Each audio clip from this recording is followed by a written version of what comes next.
Oh, hello. Yeah, you were first, bro. It's my hat. What hat is that? It's kind of you're a little pixelated. My Michael Scott racing hat that he gave me at Snowball. Oh, at the Snowball. Oh, Yeah. all right. I have his signed shirt upstairs. It's worth a lot of money. Okay. Hey, to a lot of people, it's worth a lot of money. Yeah. But hey, welcome to the show, everybody. This is Hitting the Chip. I think this is episode 16?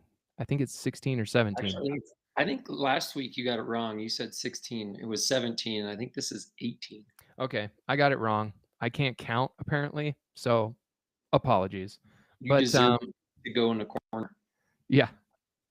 I'm gonna go in Facebook jail. But apparently, every time Jake says salty chocolate covered nuts, he gets booted off of our feed here. So we're gonna test that theory here in a little bit.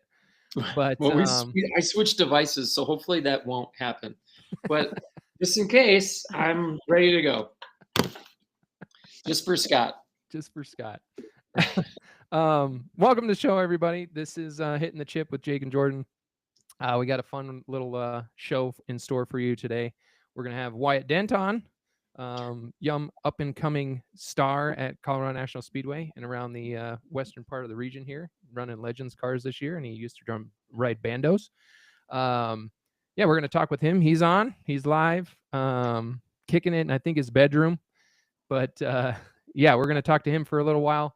We'll also have the what is the name of that segment, Jake? Help me out. Where they ask questions. I'm totally forgetting.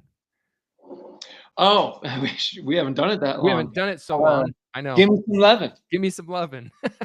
Give me some lovin'.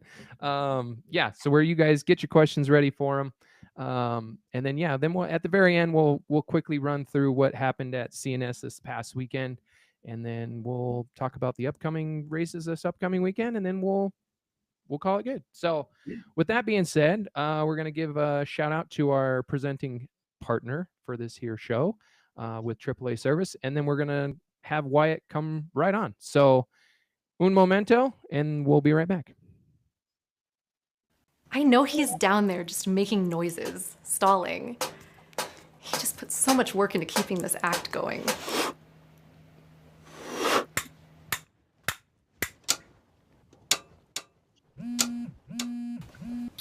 Hey. Yeah, Mandy's still home. Her friend's gonna pick her up like any moment. Can you do like a loop around the block or something? Perfect. Okay. Yes. All right. Thanks. See you soon.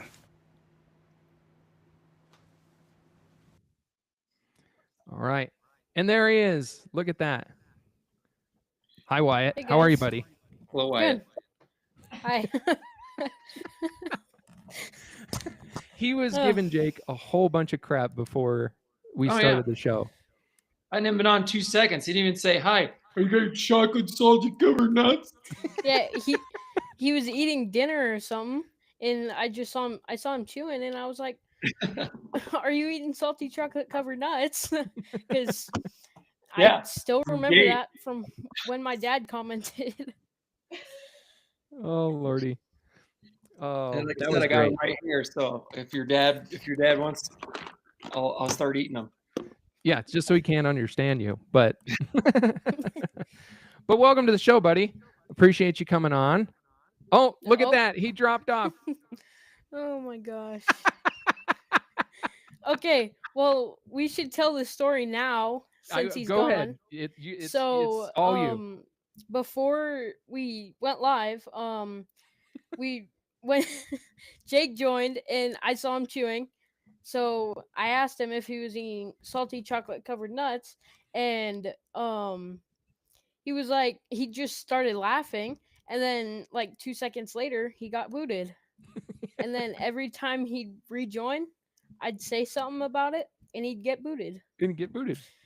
So there's this ongoing thing now all of a sudden that we think that Facebook is watching him, and yeah, every time he says chocolate salty covered nuts, he gets booted from the broadcast. So but anyways, I'm sure he'll jump back on here in a second. But yeah, thanks again for coming on the show. We had been talking about this for quite some time now, and then finally get a chance to have a conversation with you. You know, we talk some racing, talk about what you got going on and how you got into it and all that kind of stuff. So I guess we'll start off and give us a little history. We always like to have a little history lesson about how you got into racing, why you got into racing, that kind of thing. All right, so it's a very long story. Because I've been with racing my entire life. So Tell everybody how old you are so they can put that in perspective. I'm 14 years old. Okay. But my dad crew chief for Wade Grove, and my first time going to a racetrack was at CNS. I was 11 weeks old. So, and you started early. And so I would just keep just being there, and then eventually when I thought I was old enough to help, when he wasn't practicing, I would just go over with the jack and put it under the car and just try and lift the car up. So they did they pay you for that in M&Ms, or it was more like a, hey boy, go to get over there and start getting to work? I didn't get paid in M&Ms, but they didn't. I was just going over there to do what I love. Yeah. And so then, did your dad used to race, or did he just always crew chief, that type of thing? Yeah, he crew chief there for a while, and then in 2008 raced pure stock, and then that's the year the Bandos went to CNS for the first year, I believe. And then I was like, I'm 7, I'll be 8 next year. I have to be 8 to drive those. And so I told him, you're going to buy me one of those next year when I'm old enough. And he stopped racing, and now I'm racing. Yeah. And right now I wouldn't be where I am in my career without Jeremy and Tiffany Lang. They helped me with the Legend a lot. They actually, I'm driving it for them. So yeah, they just let me drive it for them, and I wouldn't be where I am now. Yeah. Yeah. And I mean, you started off 8 years old driving a Bando, and I know that there's some old videos of you and traveling, not only just doing CNS, right? Like you guys kind of started off going to different racetracks. Did you ever go down to I-25 too? Yes. Yeah. That was those years that they weren't closed, that was my favorite track. Yeah. And I loved Cheyenne, Gearing, CNS, but my favorite track was I-25. Yeah. But yeah, oh my gosh. But my first year of racing, we said we wouldn't travel much. Yeah. But then we just we didn't, or we had competition, but we wanted to get me to different places to learn different tracks. And so we just started traveling. Yeah. How much do you think that helped you right from the get-go, going to different places and gaining that experience? I feel like it helped me a massive amount, because I just going to CNS, it already helped me, but then going all over, it helped me so much, I feel like. Just learning throttle control and pickup points and all that kind of stuff, like really getting a good feel for the race car, correct? Yes. Yeah. Well, that's awesome. So I mean, you had a lot of success in driving Bandos for sure.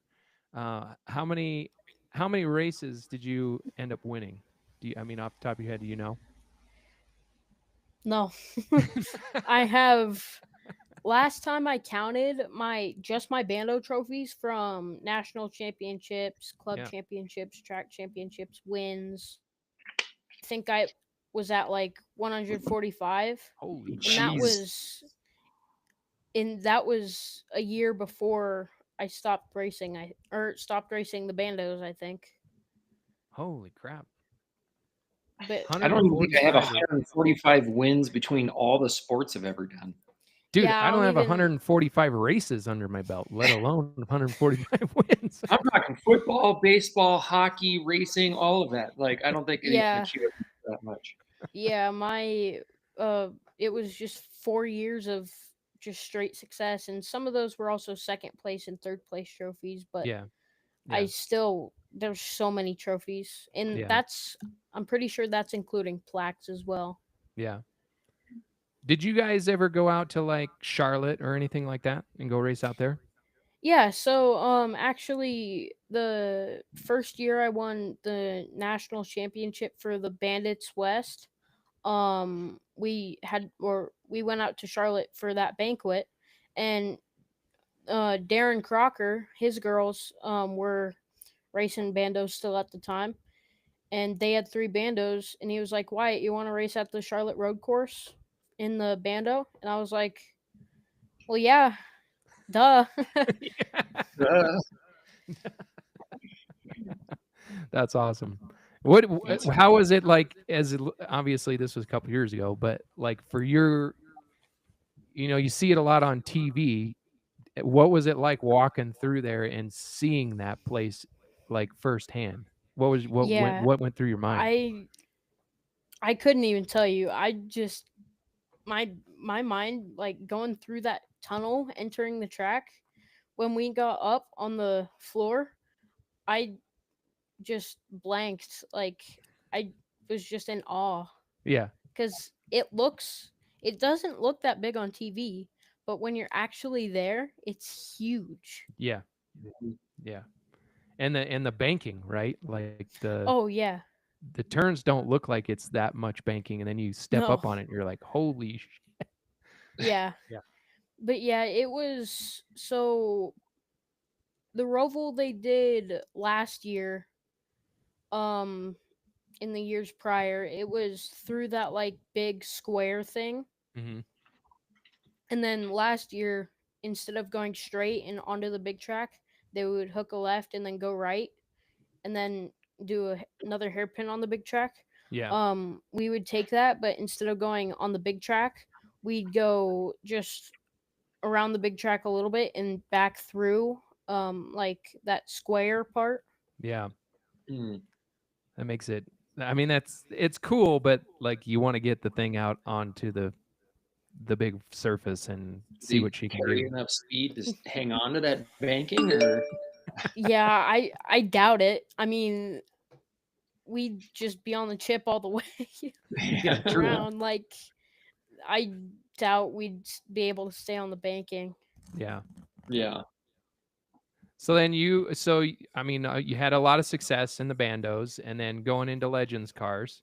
What was that jump like for you? Was it like obviously it's a challenge, but for you as a driver, what do you feel like you had to learn the most in such a short period of time? I mean, I honestly don't know. It was just like I feel like I would just learn so fast. Yeah. Cuz like I went to Vegas and Tucson like year 3, I believe. hmm And I mean, for the bandos, those tracks are just around the bottom, but it was still a learning curve like wide open hmm and like drafting, so Right. Well, I mean, and I know down at Tucson, you got in that wreck at Tucson, but I mean, that racetrack there is a kick in the pants because it's 3 lanes that you can possibly take all the way around there. The bandos are one thing, but to get into a Legends car, I mean, it's a whole different ballgame, more or less. yeah, and when I hit the wall, I mean, I just I blacked out before I hit the wall Yeah. because it was just so scary. Yeah. Yeah. I was like, holy crap, I'm going to the wall, and I just blacked out. Was that your first big wreck? Like, did you ever have any big wrecks in the bandos or anything? I mean, I had one kind of big wreck. I was wide open out of 3 and 4 in gearing, my right front came off Oh, and I hit the wall, but it wasn't that bad. My mom was crying more than I was because she was Moms will so always cry scared, more. and I was like, "Mom, I'm fine," yeah, and she was just crying. dude, And that'll then never change. and then that same exact day, I got in Dylan Kellogg's backup bandolero to run the race. Yeah.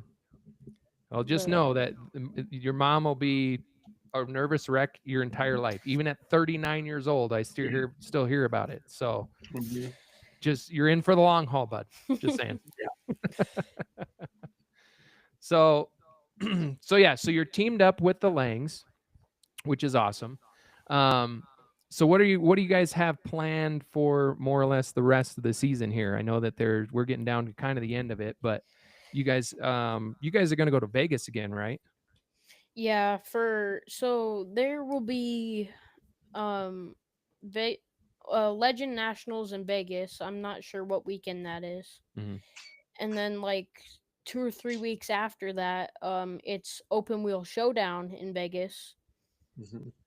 They added the Legends and Bandos this year. Yep. Yeah, we'll be there Um for that one. That's going to be a lot of fun. Looking forward to that a lot. yeah. Yeah. What do you But think of that yeah, racetrack?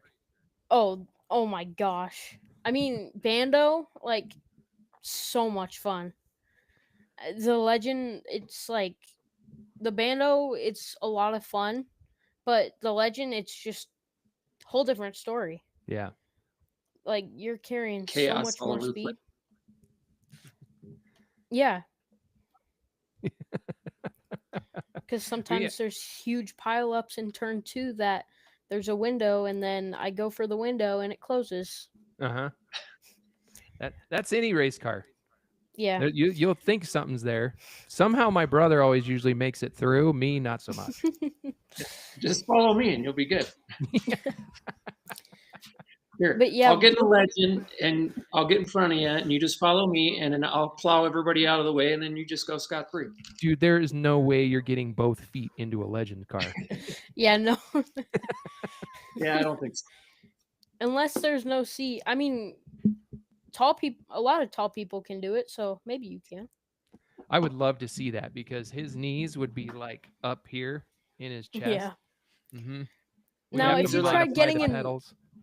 If you tried getting in my Legend car, I don't you'd think my have to butt stay would there even go for like in the seat, eternity. let alone try to like actually get in and sit there and then like try to extend my legs. Yeah, if you sat in my seat, you'd be there for eternity. You'd not be able to get back out. We'd have the I- jaws of life to get me out. I felt that way when I had to snuggle into Kyle Clegg's car last year. That was a little guy seat, and that was not comfortable. Just gonna say for a heat race and a main event, it was challenging to breathe more or less too, because you're just Yeah. Yeah, and But- that's how I am in the Legend car. I'm just so unaware of it, and I just like open my mouth, and then by the end of the race, I'm like, why is my mouth so dry?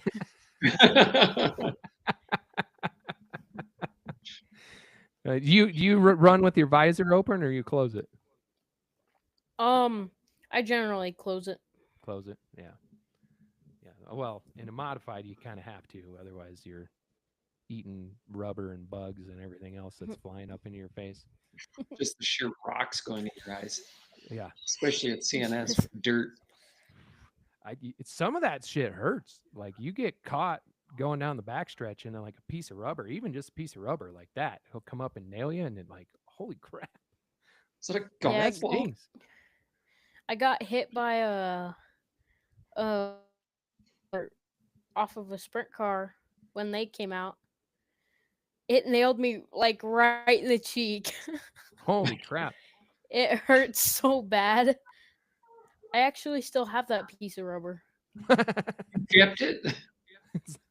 Like a little memento. Because it landed on my phone, and I was like, okay, I guess I'll keep it. This came off Sammy Swindell's car. I'm keeping it. Have him go sign it. That's awesome. Okay, so we kind of talked about your history and how many races or how many trophies you've gotten, but what do you foresee for yourself racing in the future? Like, what do you want to do? Where do you want to go? That kind of thing. Like, how big do you want to take it to? Because you got a lot of talent, kid. For 14 years old, you're doing pretty darn well for yourself. So, Thank you. I just want to move up, like in anything I can move up to. I want to go there. yeah. Like even if it's only all the way up to super late model, at Mhm. least I'm still racing. Right. So that's But more or less your end game is try to make up to the super late model level, compete on that division. mainly just make it wherever I possibly can. Mhm. But no matter what it is, I'll be happy with it. Still But racing, I right? just yeah, I just Yeah. really want to go like wherever I possibly can. Yeah. There you go. Well, we had some discussions. We give yourself a little bit more time here, and maybe we'll throw you in the seat of the modified. We might have to adjust the seat a little bit for you. We'll put a booster seat in there for you, and I'll Hey, put like a 4-foot block on it for the foot pedals. Put some 2x4s on the pedals and give me a couple phone books. I'll be good. you're good. Do they even make phone books anymore? I haven't they seen Probably phone not. books in years. big as they are anymore. There used to be. I think they were like for businesses. I think they're like that big. Shit. Dude, I remember I'm when you surprised get he even 'em. knows what a phone book is. I mean, the only way I know what a phone book is, every single person at the racetrack would make fun of me because of how short I was. And I wanted to go up into the legend. And I was a very tiny kid when I went up into the legend my first year in the legend. I was very short, and Jeremy would tell me, everybody would tell me, hey, you need a couple phone books in that seat so you can see over the dash. What's a phone book? Did you?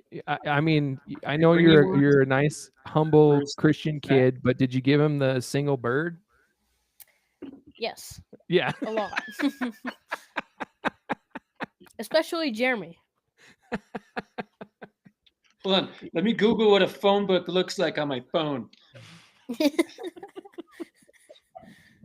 Oh my gosh, that's so funny. Well, that's awesome. I mean, all right. Well, that's awesome. I mean, I hope everything works out. I mean, like I said, you got a lot of talent, and you're a very humble kid, and you're very fun to watch, and especially getting a chance to like spot for you the last race.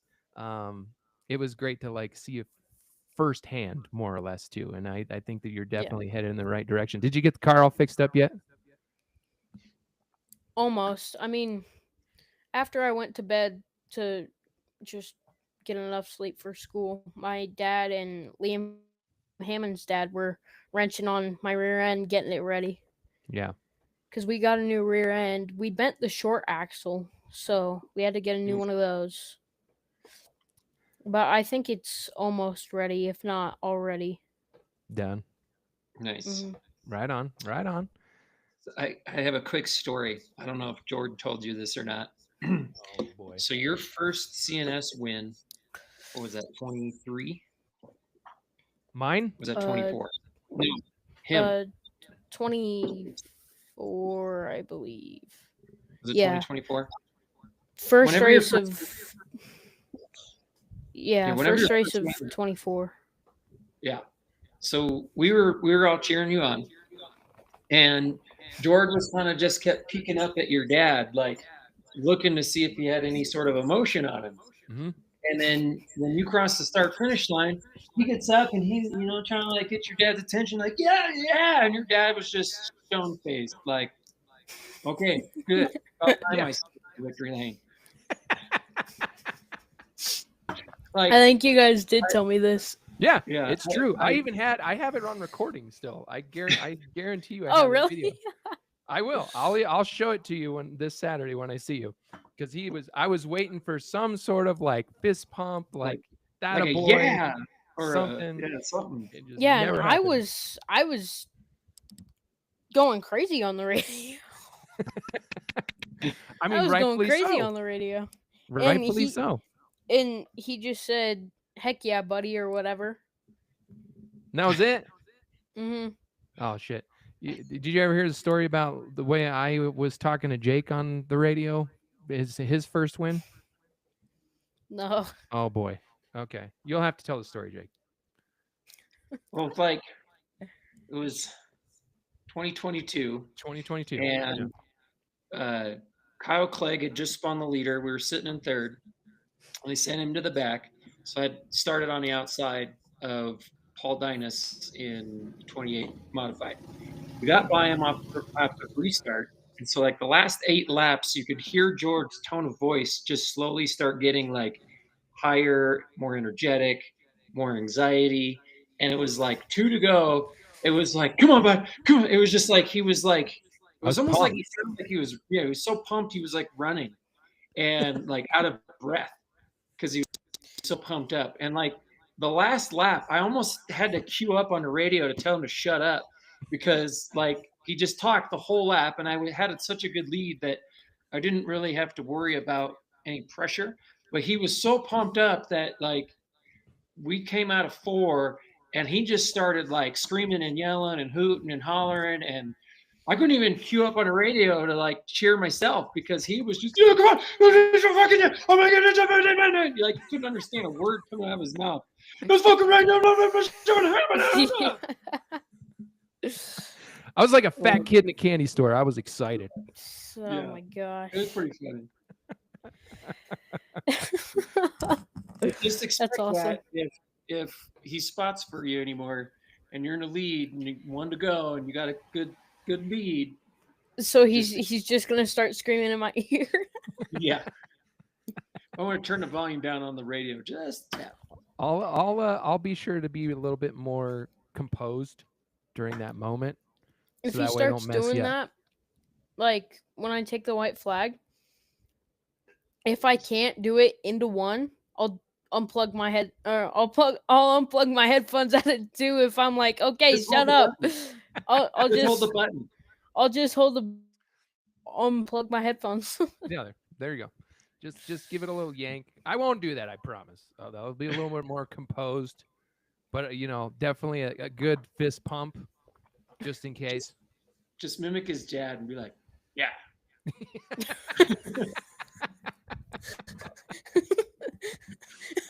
So we do have to. I heard a little story about you specifically because your dad and Liam Hammond's dad started a TikTok channel. Oh my gosh, yes. You want to talk about it? So Yeah, we need to talk about this. it's a lot. So I'm not even sure what brought it up. I think the dads just saw something like drop shots, like people doing drop shots, and then they scroll a couple videos and they saw dad jokes. And I think what they thought was like, hey, this would go great together. And so they called me downstairs and I was like, what do you need? And they're telling me all about this dad jokes and drop shots thing. So I set up the TikTok, we make our first video, and we just keep doing it from there. Yeah. So more or less you have to give everybody a little bit of awareness.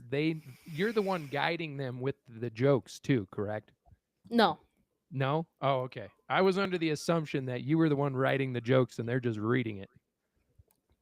Okay. No, the only joke that was by me was the Last Monday or Tuesday. I think, yeah. Great. That Wyatt's one and only joke. I'm pretty one. Mhm. Oh my God.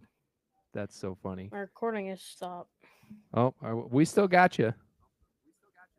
All right. We can still see you. You're good. All right.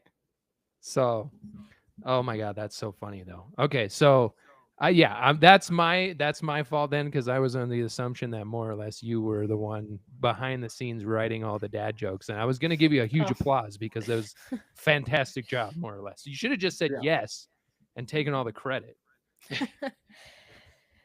Yeah.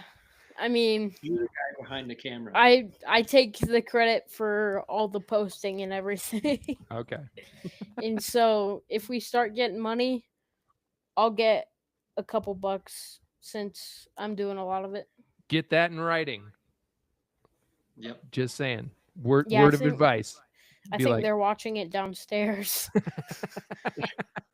Well, I got a drop shot drink for him if Corey and your dad are listening. oh dear God, So dude, the kid's I 14. gotta disclose this. In no way, shape, or form am I telling a 14-year-old to drink. But his father and mother and Liam Hammond's dad drop shot for you. Keystone Light or any light beer, and amaretto shot. I Tastes like would Dr. Pepper. I would second that and concur. Tastes like Dr. Pepper. When you turn 21, we'll christen you, okay? Yeah. All right. Okay. All right. Yeah. Yeah. That's a good plan. I think I'll be 62 by then, but sure, we'll do it. But yeah, yeah, I think they have just are writing that down right now. That's pretty funny. That's really funny. So shall we open it up to some questions from fans? Let Well, I got a quick everybody. question. Oh, go ahead. What'd you do with that $10 I gave you? Ice cream. That's actually probably what I did with it. Probably used it at that horchata trailer at the races that night. That's what I did. That's what I did. What can give me $10? Oh, an extra large? Let's do that. Oh my gosh. That's so funny. Okay. All right. Well, we're going to open it up the floor for everybody watching right now. Okay. This is our segment. For all you maybe new folks that might be watching, this is the part where you're allowed to ask questions. We'll read them off to Wyatt and ask them one by one. And this is called Give Me Some Lovin'. So we're opening up to the floor. Feel free, chime in, ask some questions, and we'll let this young man answer them for you. So I got one question, actually. What's the significance behind the number 68? Oh. Well, actually, a lot of people ask me that when I'm handing out cards. So my very first bando, it was gonna be the Cool Trickle number 46 with the green and yellow, and it was 46 was already taken, so next number that popped in my head was 68, and it's just Enrolled with it. Stuck ever Yeah. since, huh? just stuck. Man, Okay. I thought it was like, my grandfather's jersey number from 1932, something of that sort. But that's a good story. I like that. There's another thought I had, but I'm just going to keep it to myself. Oh, dear God. I know where he's going. Again, he's 14, Jake. He's 14. That's why I said I'm not saying that. Oh, my gosh. Okay, we do have a question already to pop up here. Okay, so this is from our mom. Besides racing, what do you like to do? I sleep. Sleep and play iRacing. iRacing. I know we were kind of having a conversation about iRacing quite a bit before the show started. So how many different cars, tracks do you like? Have them all? I don't have them all. That's my plan when I get my own credit card and more than enough money. Well, Jake gave you $10, so that was a start. Yeah, someone I watched a video. I think he said all the cars and tracks are like over like 10,000 for every single one of them.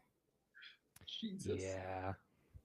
Yeah, So I little story for you, and some people might remember this story, but when I first got into iRacing, me and Jake were hanging out, and we were doing it, and we'd take turns, and we had a few cocktails, adult beverages, and I was like, screw it, I'm just gonna go through and I'm gonna pick out as many tracks and cars as I want. my I think, what was it, gosh. like $600 later? Yeah. Yeah, it was like Oh my $600 later, goodness. and then the next morning woke up and was like, oh my God, what did I do? But I've had Booze them ever since. and a credit card is not a good mix. Yeah. So word of advice, you don't need a credit card. Be cautious of your spending. If you get a credit card that has a starting out limit of $10,000, I'm gonna be one pissed off SOB. 16 years old, it's already got an 802 credit score. Wyatt, you don't know what your credit score is, do you? Not really. No. I haven't learned about that yet. Okay. You'll learn about it in economics class. Okay, so we do have another question. This comes from Curtis Hellerman. If you could race anyone past or present from our track, and who would it be and what class? Ooh. That's a hard question. I don't know. Probably either you or either of you two. Okay, I'll take or Kyle Clegg. that. All right, that's a good one. That's a really good one. Okay, so what division? Ooh. Probably the Legends. The Legends? Oh, okay. great. Yeah. Yeah. The car I can't fit in. or Chris Eggleston. Yeah. Eggleston, he's a shoe, man. Like, that guy, it doesn't matter how much time he takes off. He always is just fast. Yeah. So I actually have a little story. Do tell. When I was 3 years old, I was with Wade Grove, and I had a number 3 hat, a number 3 sticker on my chest, or like a number 3 like tape. My sweatshirt had a number 3 on it. Like, everything was number 3, and I was 3 as well. And one night it was just Chris Eggleston. I forget how it goes, but I have a door from his super late model in my bedroom. Oh, no kidding. So yeah, I have no clue how it happened, but I got a door from Chris Eggleston. When Jake was a young kid, this was back in the 90s, and we used to go out after every race and go get autographs. And there was a guy named Mike Bonicelli, and he was sponsored by 7-Up, so he would have coolers of 7-Up, and you just go over and you take one of those. And I think it was him that was giving out tires one night. And who was it? It was Ed Vecchiarelli that gave me that tire. Oh, it was Vetch that gave you the tire? So yeah. So Jake picks up this tire and comes rolling it back into the pits, and we go up to my dad, and he's like, look what I got. And my old man's like, I got 25 of those sitting in the house. Get rid of that son of a bitch. So he had to go take the tire back. Yeah. Here we thought we were cool. We're coming back with a souvenir. Worst day ever. Having to return something that you got for free. Mm-hmm. And then, as subtly as he possibly could, he was just saying, it's not worth that much. Just tell him that. Hey, what's funny is the girls did the exact same thing like earlier this year. They did. They did. They came back with I think it was a F70 tire. And they're No, like, it was "What do a we got?" I'm like, late "No." model tire. Ollie. It was a late. Oh, that's right. It was a super late model tire. It's like, I don't need that in my garage. We seriously, yeah, we have a stockpile outside the garage of all of our old takeoffs, and it's like, I don't need any more tires. We can't get rid of the ones we got. Yeah, Yeah, what especially I super late was model. yeah, I was telling my dad this weekend that we should try old super late model super put some super slicks on that super stock I was running. See how that would go. Oof. Let's just put it this way: you probably wouldn't have to lift much. Especially at gearing. Oh yeah. I'll give you some F70s if you want to try it. So wait a second. So that's a great segue into this question because this comes from Janice Karsten. I saw you in your videos of you trying out a pure stock or super stock. Can't remember which one. Is that something that you're working on transitioning to? So in Nebraska, there's this guy Kyle Austin. He just he runs a late model up there now, a limited late model, and he had his super stock and wasn't running it anymore. And he was like, "Hey Wyatt, you want to run my super stock for this season for what races you can?" And I was like, I was very hesitant at first because I was like, I don't know how it's gonna be. And then I said sure, and so yeah, I'm slowly trying to get into the big cars. Yeah. What do you think of it? Nice. It's a lot of fun. I mean, there or move them or pass on the outside unless you get a really good run under them Mm-hmm. off the corner because Mm-hmm. so much protection. Yeah. Yeah. But yeah, in the heat race, I won the heat race. And that was because I started second. And I'm the only one that will even try the outside there. Or that's what everyone says is I'm the only one that'll try the outside. So Hey, Nice. you got to go where they aren't, right? yeah, Mm-hmm.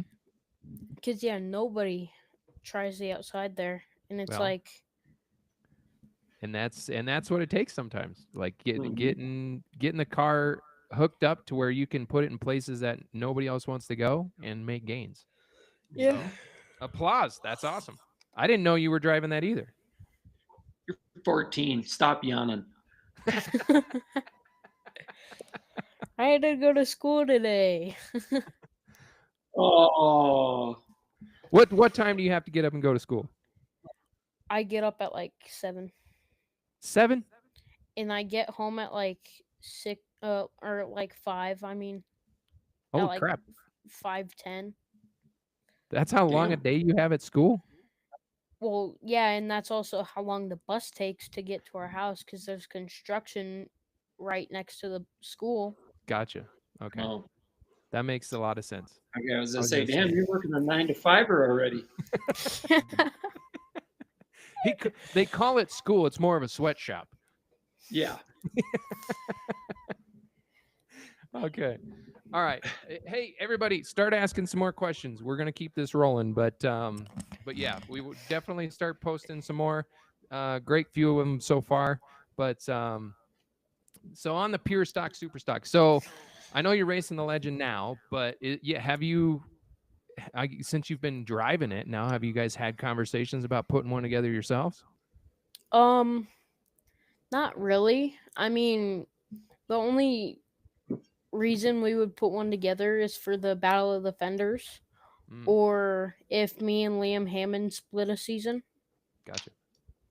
That'd be a So lot of fun. like, yeah, me and Liam would split a season. Like, I do 5 races, he does 5 or whatever, Whatever. Yeah. or we do the Battle of the Fenders, which I'm pretty sure I'm gonna do that with Maddie Lang this year. So That'll be cool. That'll be It'll be a fun. lot of. I mean, that's a tough one. At least it's cool outside when they do that race. But 300 laps, I mean, that'd be badass. But still, Like I don't think I'm in shape. You're half my age, so I applaud you if you give it a go. Yeah. I mean, I did it last year. We started 8th, I believe. Mm-hmm. Fell back to 17th, and then I drove the last 150 laps all the way up to 10th, I believe. Oh damn! So yeah. What car was it? It was. It was pure stock. Oh, it's a pure stock. Okay.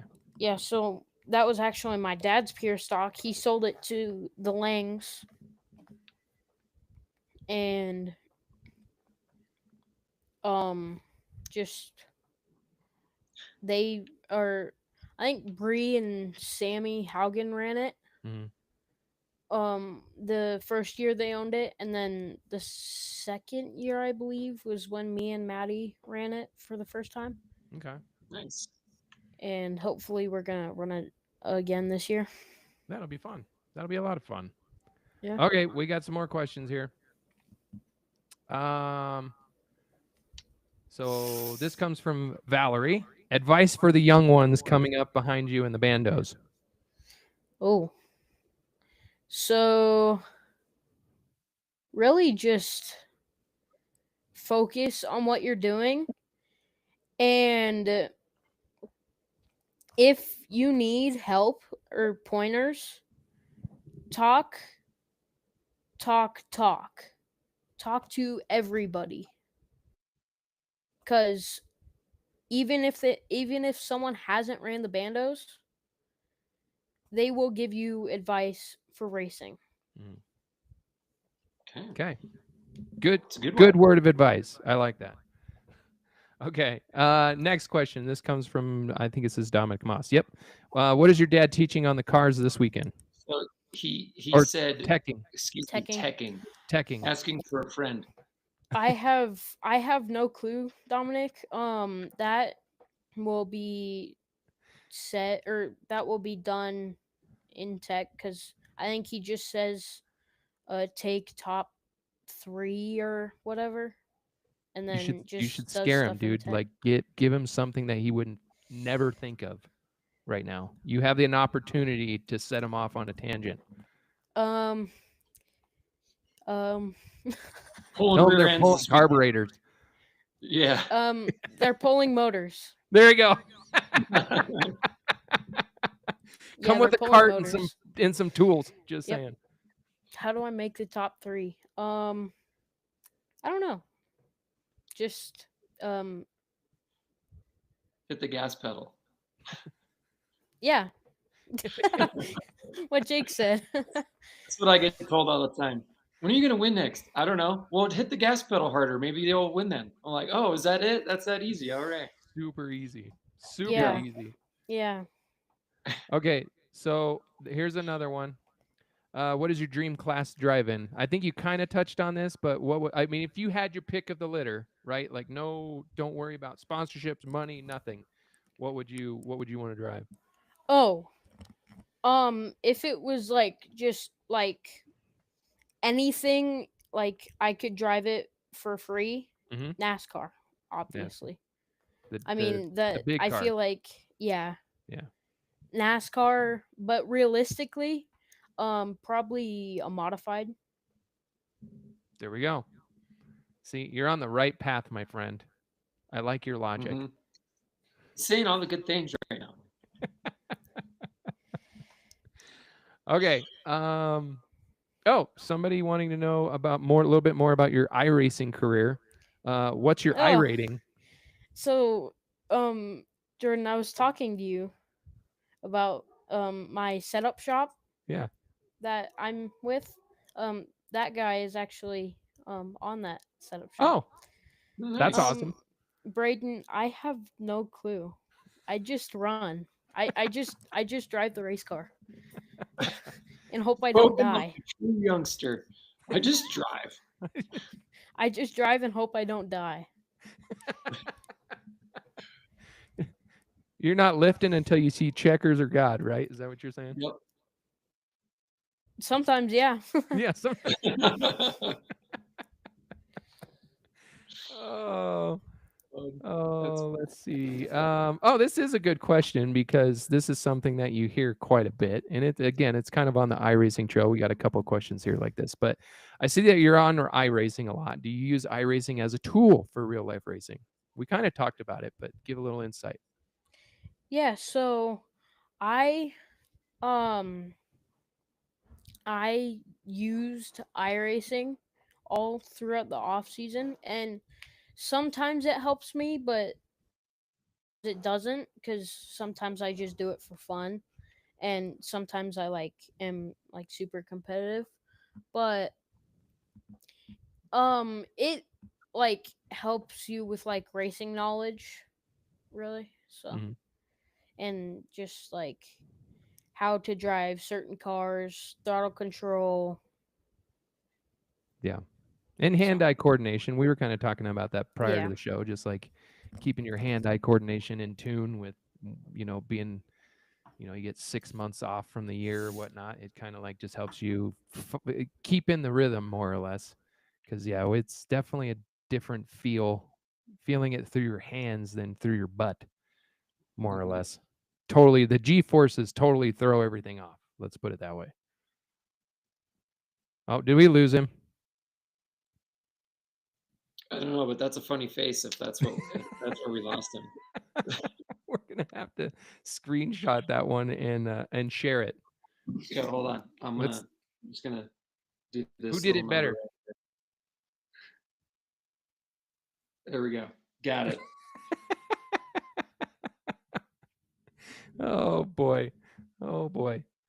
I'm sure he'll oh, Oh, now we got two screens of him. now we got two Wyatts on. There he is. There All we right, go. yeah, it booted me because it said Chocolate covered salty nuts. That's what you said. yeah, when it said it stopped recording, it like had a pop up on my screen and it said refresh. I tried to get it off my screen, but then That's it all right. just booted me. That's all right. You and Jake could join the club. You went into Well, I was gonna Facebook start to doing a watch me. shot. I got the whiskey out. I was gonna start doing a Oh shot for God. every time I got booted because of the internet. So See, but now what I got to do here, dude, is every time that I get on the radio for you now, I got to come up with some better dad jokes. yeah. I'm going to start going through ChatGPT and finding some of the best ones to help bring them to the table before we start racing. Oh, So we'll have some content for you, okay? all right. Okay. That'll be something. That'll be something. Hey, Because just dad joke after dad joke. mhm. Well, I can't go vulgar like I normally do, but I got to keep it a I was little bit just saying, more calm. you can't go vulgar like we do, him and I. We got. Well, I guess you can go PG-13 since you're 14 now, but you still got to True. keep it on the PG side. That's true. I mean, he did ask Hey, how he knew if I was gay or not. Mhm. Proud of him on that one. And So- then in the dad joke and drop shots, the night of you talking about that on the podcast, we did a mix between what I asked and Jake's salty chocolate covered nuts. Mhm. And he's still got them. Got 'em He's right still here, bro. munching on them. Like he went to Costco and bought the pallet and brought it home. They're good, man. I don't know what to tell you. They are good. I'm not gonna lie. I usually have them in my house, and I go through them like nothing. So, what were you gonna say, Jake? Sorry. I was to say, Brittany Lynn Kimmel had a question. I'm assuming either what or who is your biggest inspiration? Ooh. I don't know. Probably Chris Eggleston. There you go. Because, I mean, I already have the height. Now I just need the driving skill. In the pocketbook. I got the height. I hope he sees this. I do too. Yeah, if Kyle Clegg's watching, he'll tell him all about it. Yeah, Oh I my mean, well, God, they're pretty please. much in the same level. They're almost legally midgets. Just saying. I think Eggleston has Kyle by like literally a hair because Kyle's bald. That's probably true. Literally by a hair. By a hair. Yeah. I'm not gonna go there.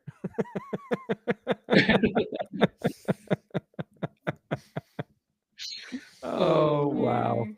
Wow. Gotta remember, he's 14, Jake. Jesus. Didn't say it, okay? Oh, that's awesome. Okay. Okay. Oh, here's another quick question. Just that So last one. yeah, Wyatt, who's your favorite legend driver? Besides Um, Chris. Tiffany Lang. So um, oh, he froze up again. Did we lose him again? Oh my gosh, hold on. I'm gonna take Hold a on. photo of this. Like- There we go. Did I get it? Did I get it close? It's pretty close. Pretty close. Oh Jesus. I'm sure he'll come back on. We'll have 3 Wyatts on it in any moment. Yeah. Between you and him, I'm sorry. Like you guys, it's just I know. I don't know what's unfortunate going technological errors here tonight. Usually it's me. I'm It the one usually is. usually the shitty you know, the Wi-Fi and everything else and batteries dying and like that one night when we were stuck on and we were still talking and we were yelling at each other and we're still recording. Mm-hmm. oh, am I back? There he is. There he is. I was trying to turn on my hotspot. Oh, there you go. Okay, We so Collage of your face is frozen so far. So we'll share those after the show. And I was trying to mimic you the best that I could based upon the frozen face. I was pretty on point, but just saying.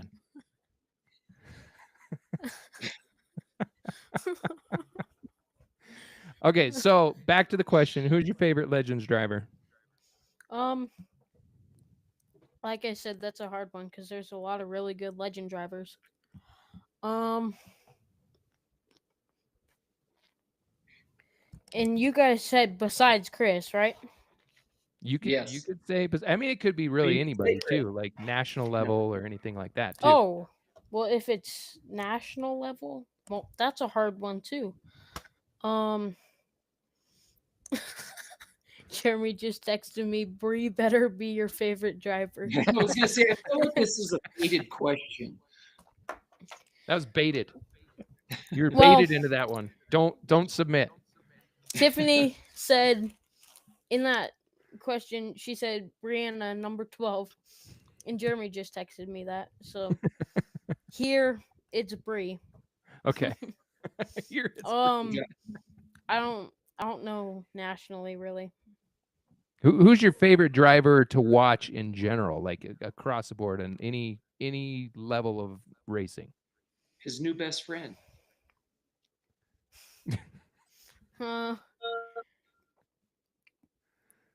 Any level of racing. Mm-hmm.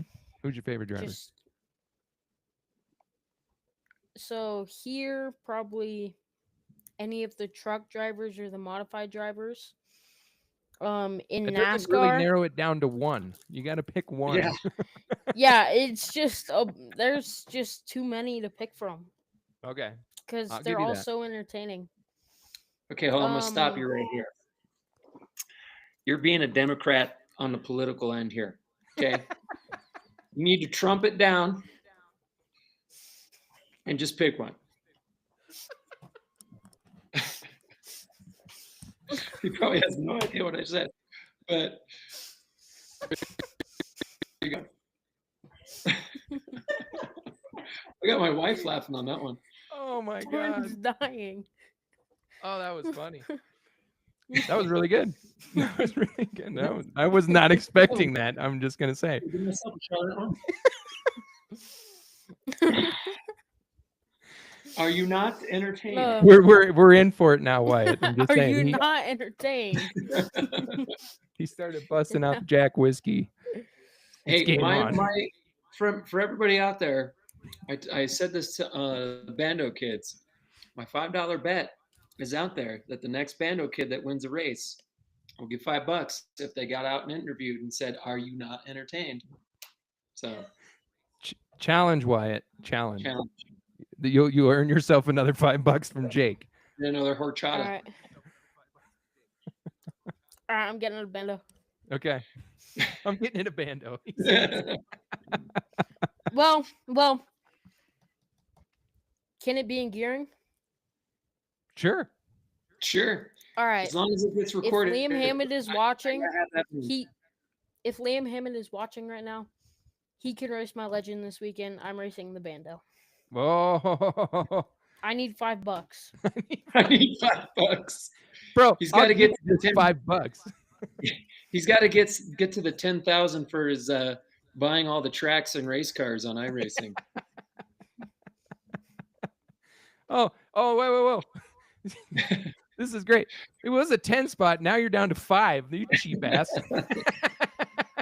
You cheap bastard. Yeah, you give him $10 to just give me hell, and then you're gonna spot the 4 poor bando kids $5. All right. I'll go to 10. Go to 10. All right, now I'm definitely getting in a bando. Oh my gosh, that is so funny. All right, anybody else got any more questions for this young man? He's apparently tired and he's past his bedtime. Not quite. Okay. What time do you normally go to sleep? Are you a late night owl or are you an early riser? On school nights or just in general? In general. In general, well, my parents make me go to bed at 11. But if I didn't have a certain time, I'm a night owl. Okay. Because if I really wanted to, I could stay up all night. Oh, to be young again. I couldn't do it. Can't do it. Jake, are you there? Oh, I just got booted again. I don't know what they're laughing at downstairs. Maybe me saying I'm gonna get in a bando, but they're laughing downstairs. Okay, they're probably laughing at some of the shenanigans that we're constantly talking about here. Now you know what it's truly like to hang out with us. This is just an everyday conversation between me and Jake. I'll just hang out with you. Heck, where's my bedroom? I'll move in with you. Hey, we got room. You can come stay with us. You can stay over at Jake's, but we're usually over at Jake's house working on race cars, so you're more than welcome to come over to the shop anytime that you want. All right. Okay. Well, now my parents know. Now my parents know, so. Okay. I like how the first thing you do when you pop back onto the screen is chugging more Jack Daniels. Jesus, Jake. Hey, I told you I was going to take a shot every time I got booted. Jake's going to be smashed. Probably if I keep getting booted off anymore. Eating chocolate, salty covered nuts, and drinking Jack Maybe Daniels. that might sober me up. All right.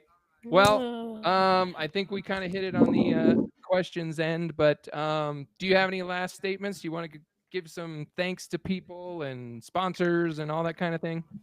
Yeah, I'd like to thank Jeremy and Tiffany Lang, like I said, for letting me drive their legend car for them. My parents for doing everything for me. Clear Shift Cars. They helped me a lot. Lee's Towing. The Hammonds, the Notices. Yeah, that's about it. All right. Oh, Whiting Bros Removal. That's there you one go. as well. I have a lot of sponsors. I can't remember them all. Hey, that's a good thing. What you do is you start getting it like when you're sitting there hanging out, just getting that ritual of naming them off, and it'll stick like glue. And then that way, anybody says, "Hey, who's your sponsors?" and you just like, bing, bing, bing, bing, bing, bing, bing, bing. Yeah. You got it. Well, it's been fun, bud, and congratulations on your young career so far. Really you. excited to watch you and continue to grow and see where you take this thing and see how much further success you have in the future. Like I said, you're a great, humble young man, and you're truly a pleasant to be around. And love your family and everything. And we'll definitely look forward to some more wins out of you in the future. Yeah. Thank you guys. Yeah, no problem. And thanks for having coming me on. Yeah. All right, buddy. Well, you take it easy, and we'll talk to you this weekend. All right. All right, buddy. See ya. All right. See ya. Oh my God, that was funny. That was really funny. There's some great content to pull from this episode for sure. Yes, your TikTok should be full of entertainment. Yeah. I did one. I made one, and it did a really good job. Yeah. Well, and usually you do a hit in the chip one, at least a Facebook reel or a TikTok of some portion of our show. So you have a lot to go through. I know it does take a little bit of time, but it is a lot of fun because revisiting a lot of this stuff and going back and laughing once more. It is kind of a highlight of my morning because I usually do it first thing in the morning so I can get it out right away. But thanks again to Wyatt. That was awesome. I know that's something we've been meaning to do is kind of get him on here and kind of chit chat with him. He's a great young kid. Looking forward to seeing him in the future, like we said. But yeah, we'll kind of go over the highlights from the weekend really quick from CNS. They had, I got to pull it back up because we weren't there. One of the few times that we're not there during the week. Oh boy. Who was it? It was the Pro Trucks. Oh, it was the PB&T Bank Local People Making Local Decisions Night at CNS. So it was Pro Trucks, Late Models, Pure Stocks, and Demo Cross. And then they also had the Rocky Mountain Quarter Midgets out there, which was really cool. Yeah. Which will we kind of jump into that little portion of it before we start talking about the races in general. But the whole thing about that is they're promoting the series and whatnot. They primarily race at IMI and down in what is that racetrack down there? Pikes Peak. Oh God, I forget the name of the actual track down in the south there. But is that the SBC or whatever? Drawing a complete blank. I'm sure somebody that's watching the show will chime in and give us the actual name of that racetrack. But we did go karting there a couple times. Yeah, was S Complex or something like that. Some complex down there. But back in that day they didn't have the quarter midget track. It was just the road course down there. But that was a cool little racetrack. I will admit that was what we went there. What, once or twice? I think. Yeah, something like that. Something like that. Yeah.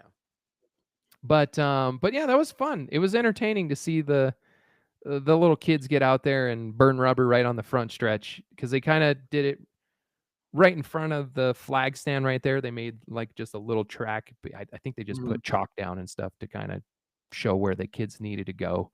And all the parents for all of them are kind of standing down there directing them and whatnot. But and did I see it? I think Chris Eggleston and Kyle Clegg had posted some pictures, but didn't they have like a huge table in the pits afterwards too for all the kids to be together and sign autographs together? Yeah, and they had a huge crowd come over and that's cool. Come look at them and talk to. I mean, because we run into a lot of fans that come over after the Bando kids run and ask a lot of questions and how do they get into this and that's a great level to start at.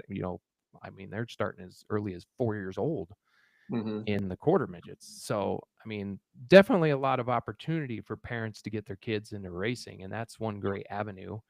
I know that Wyatt was talking about how he's 8 years old. I'm getting me one of those. well, yeah, I mean, you got to wait till you're 8 to get in a bando. So if you want to do it Yeah. earlier, which I think is great for their hand-eye coordination, for their motor skills, everything, to get them started as early as possible. So it was fun. I loved watching the little videos of those little kids getting after it. Like, Yeah, they're doing good. yeah, they're ripping. It was fun. I'd like to see them run there like once a month, do something like that, Yeah. kick off the night before, the races actually start. Have them go out on that front stretch right there and do a couple of little races and whatnot. I mean, it's great for those little kids to get that exposure, if you will, in front of huge crowds like that. Like, that's awesome. It's more entertaining for me than the circle drags. Yeah. Hey, it's true.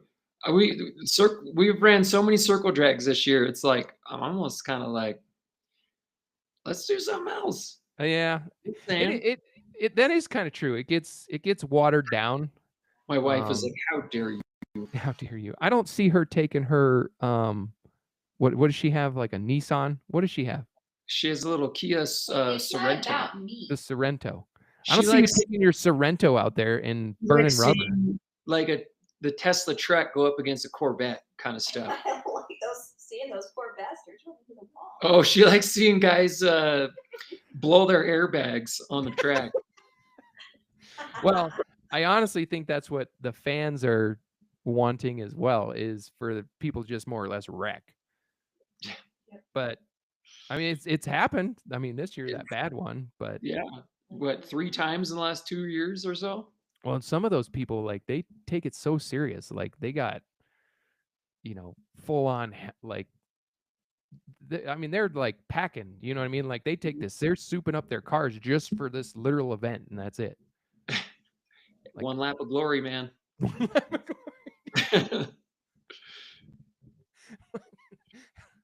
I did it. I won. Oh, yeah. What race? What track were you at this week? I was in the circle tracks. I had my wife's fucking Honda Sierra, her minivan. Burnt the rubber off of that thing, but smoked the wall and popped the airbags. But I got myself a trophy. Yeah. Best race of the year, Dick. Can't hold anything back now. Oh my God. But yeah, like out at like Owasso Speedway, they had all the mini wedges out there before the big races started, and they did like a cool event with them, and it was fun. It was entertaining. I mean, the bandos are one thing because they're a little bit faster and whatnot, but for those little kids to go out there and put on like a little show, I mean, it's cool. It's something different, and I thought it was exciting. I thought it was great. Yeah, I'd like to see them have a couple more times on the schedule, do the halftime show. Yeah. Or even start the night, like, right before, sometimes the bandos go before this national anthem. Have them be the entertainment right before the national anthem. Yeah. Yeah. It's a couple, and I know there's multiple classes for the Rocky Mountain quarter midgets. They have like Animal 1, Animal 2. They have multiple different divisions.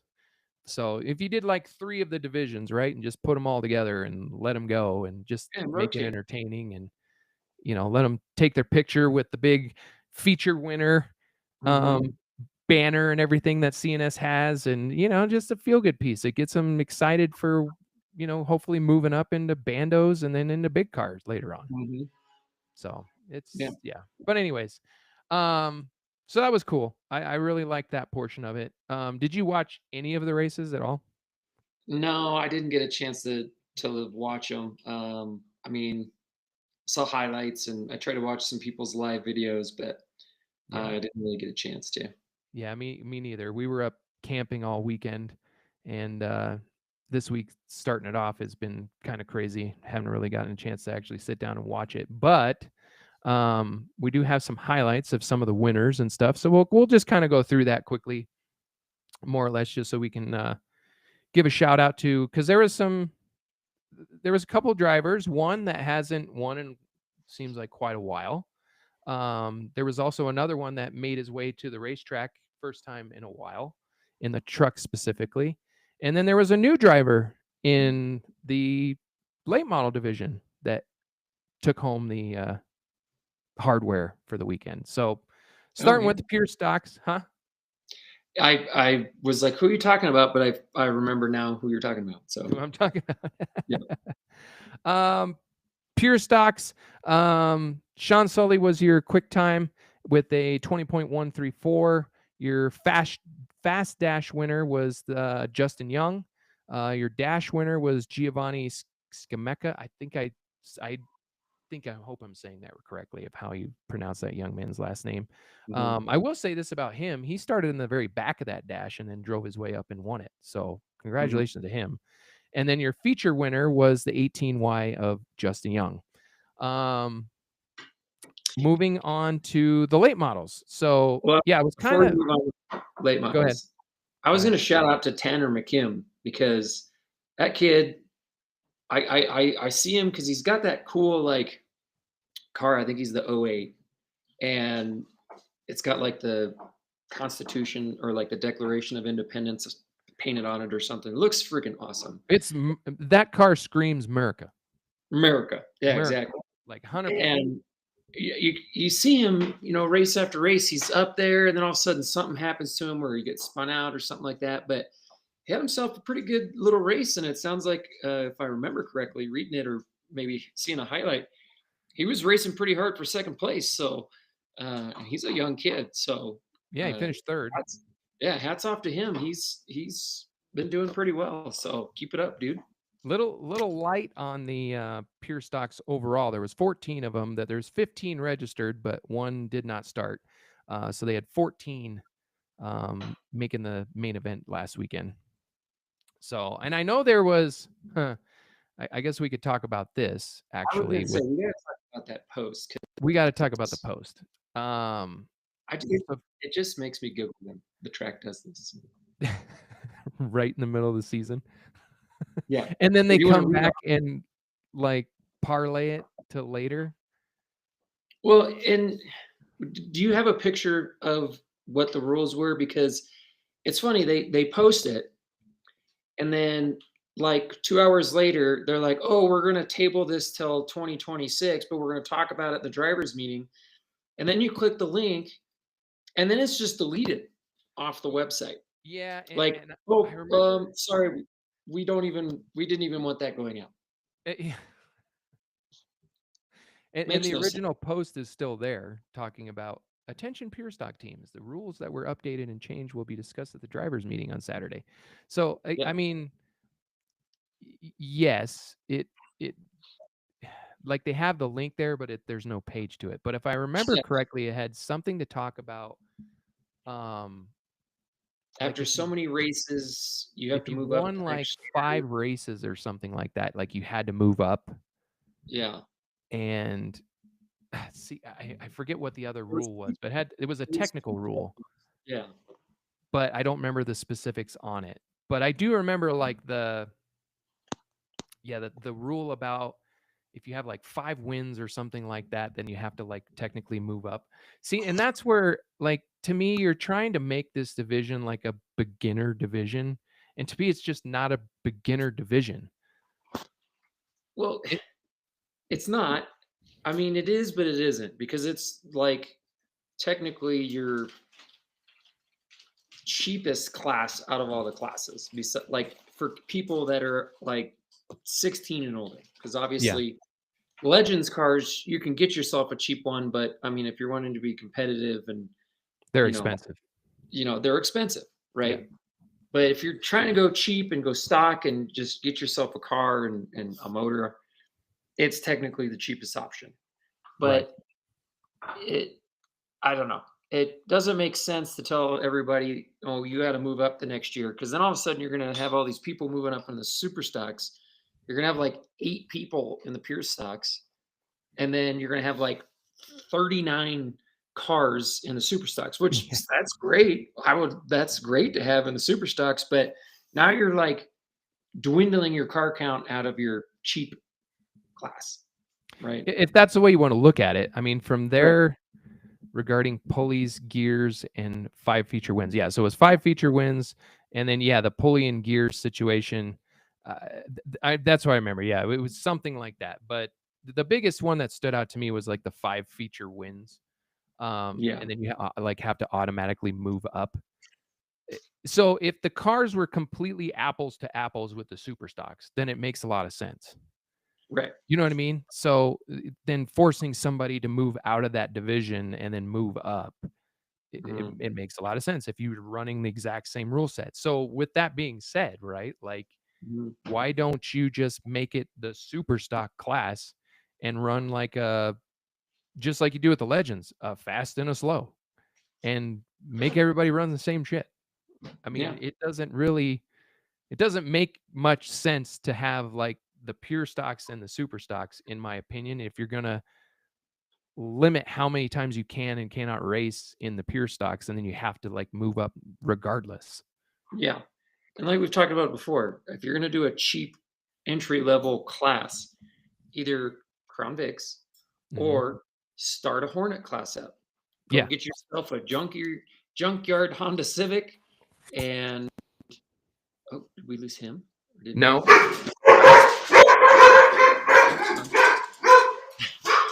Now you guys get to see or listen to what I listen to, and they hear a rabbit. My bad. My bad. No. But yeah, get yourself a cheap Honda Civic, put a roll cage in it, buy a helmet and a suit.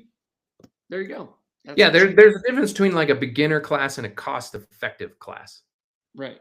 In my opinion, right? Like if you're trying to go cost-effective, then make it cost-effective. Like get the Crown Vics. And I don't know if you saw this, but Slinger just announced that they're bringing the Crown Vics in 2026 to Slinger Speedway. I did see that. Yes. Yeah. Sorry. My dog is but right there, there's nothing you can do to those cars. Like you just put a roll cage in them, safety equipment, and that's it. And you go racing. They're on DOT tires, all that. We've talked about this in the past. But yeah. But if that's the way you want this to go, then just do it that way. Yeah.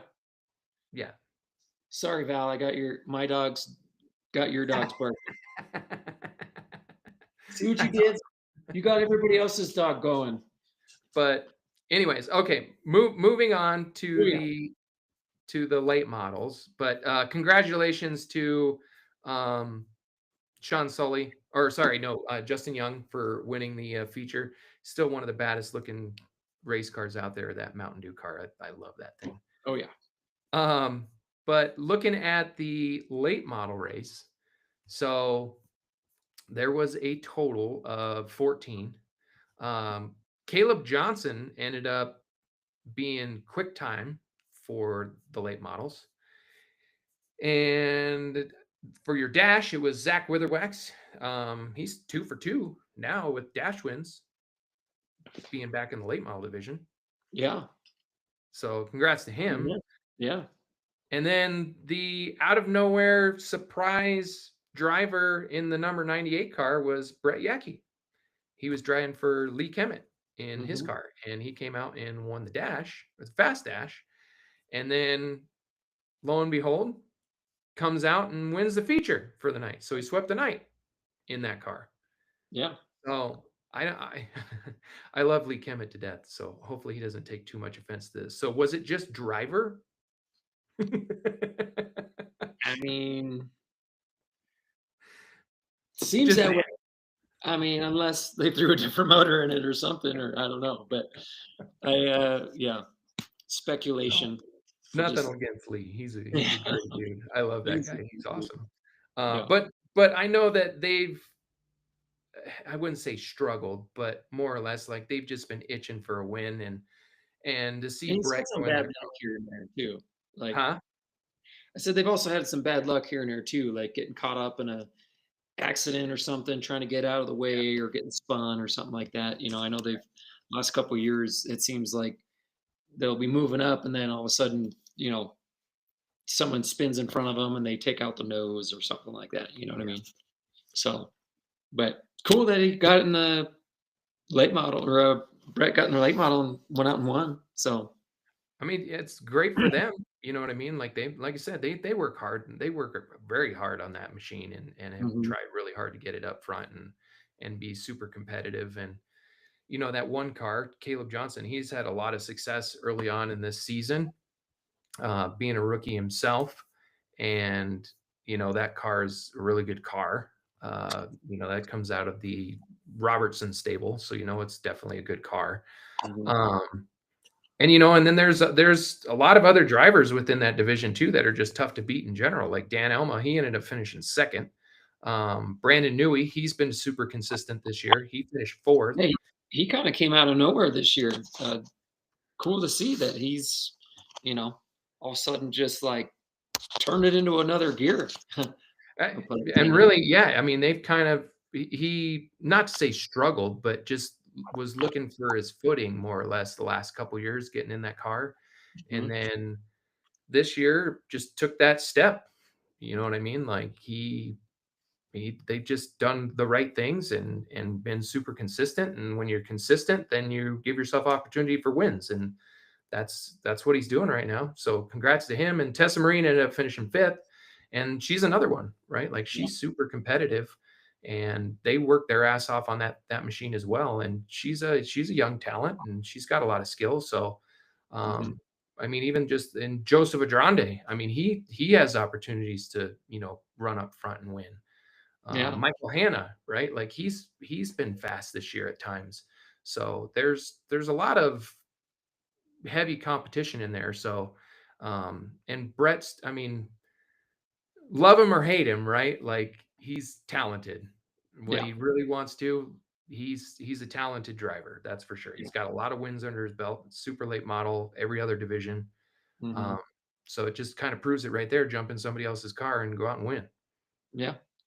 I mean, really, anytime he gets in any car, you can probably think he's going to be at least in the top 5. Yeah, for sure.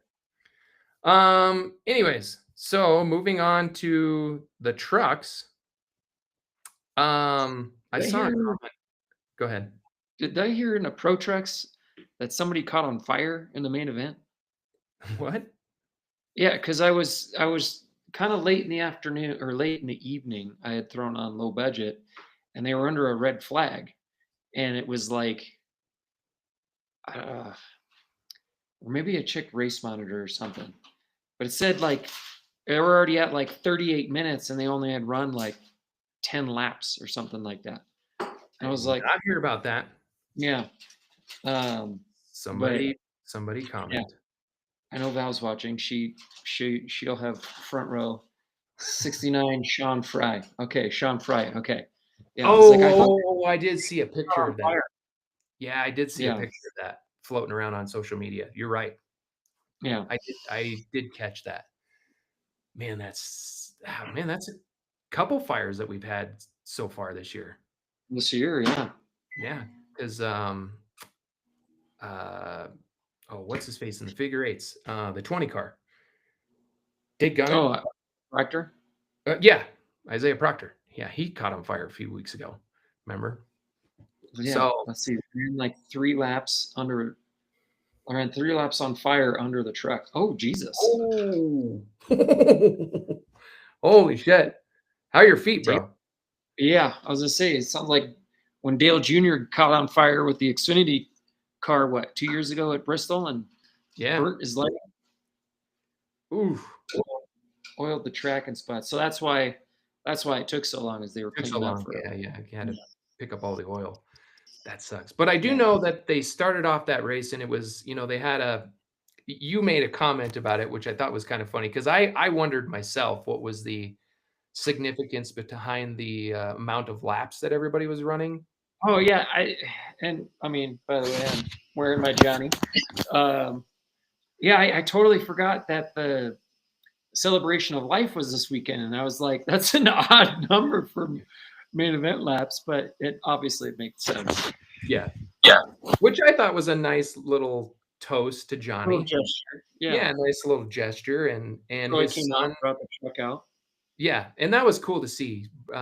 Troy, leading the way in his truck and holding up the checkered flag and whatnot, and kind of toasting off to his dad, and that's a heartfelt, sensitive moment. I'm sure being behind the wheel for the first time too. It's got to be emotional, getting back in the race car as well.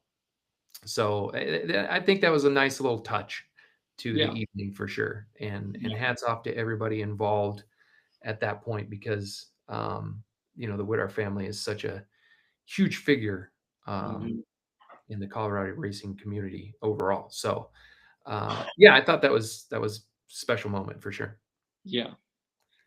Damn. This fire sounds like it was one wicked one. 69 was on fire, then they got it out, and then it ignited on fire again. Holy shit.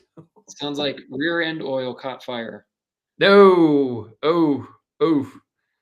I remember back in the 90s, Dad's rear end blew out one time and caught fire. I think it was like 92 or 93. I think it was 93. He blew a rear end out like that, and boom, big old ball of flame come out the back of it.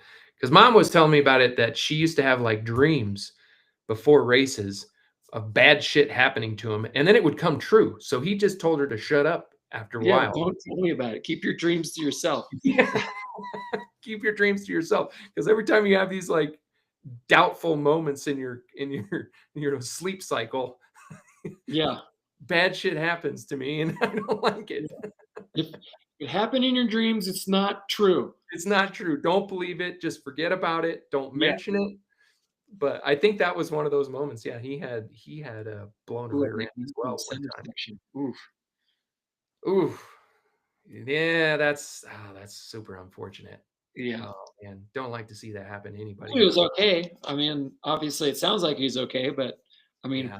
on fire twice. It sounds like That's rough. Yeah.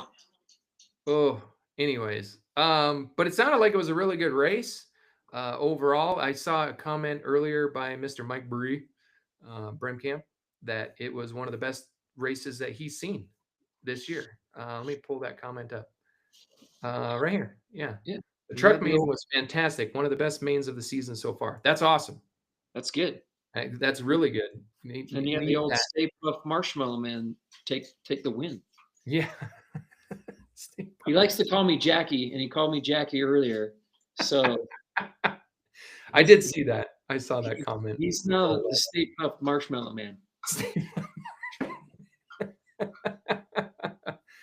I just want to know how hard they were in tech with that guy after the races were over. That's what if he's still watching, I would love to know what happened after the races were over with, because I know that there's been, like we had talked about the last race, and getting specifically called out to tech. Yeah. Did you see his post-race interview? No, I did not. He didn't say anything like, Jeremy Wall or anything like that, but A-Rod, had the mic, asked him a question, and A-Rod, puts the mic in his face. He just totally grabbed it out of his hand, just starts talking. Oh shit, sorry, here you go. You mean to take that out of your hand or anything? That's really funny. Oh my God. So that's kind of a thing now, because that's 2 weeks in a row that somebody snagged the mic out of A-Rod's hand, and he's just kind of standing there like, well, fuck me, right? I don't know what to do with my hands. Yeah. Total Ricky Bobby moment. Everybody should do that when you win a main event. Just grab their mic. After soon grab the mic out of him. Be a running joke now. Yeah, make it but anyway, there was 18 trucks, 19 that showed up, and poor Chris Nelson, he had a DNS, but 18 started the main. So, I mean, and you look at the names on this list right here. So Curtis Hellenbrand ended up taking the feature. Brian Yackey was second. Travis Rowe was third.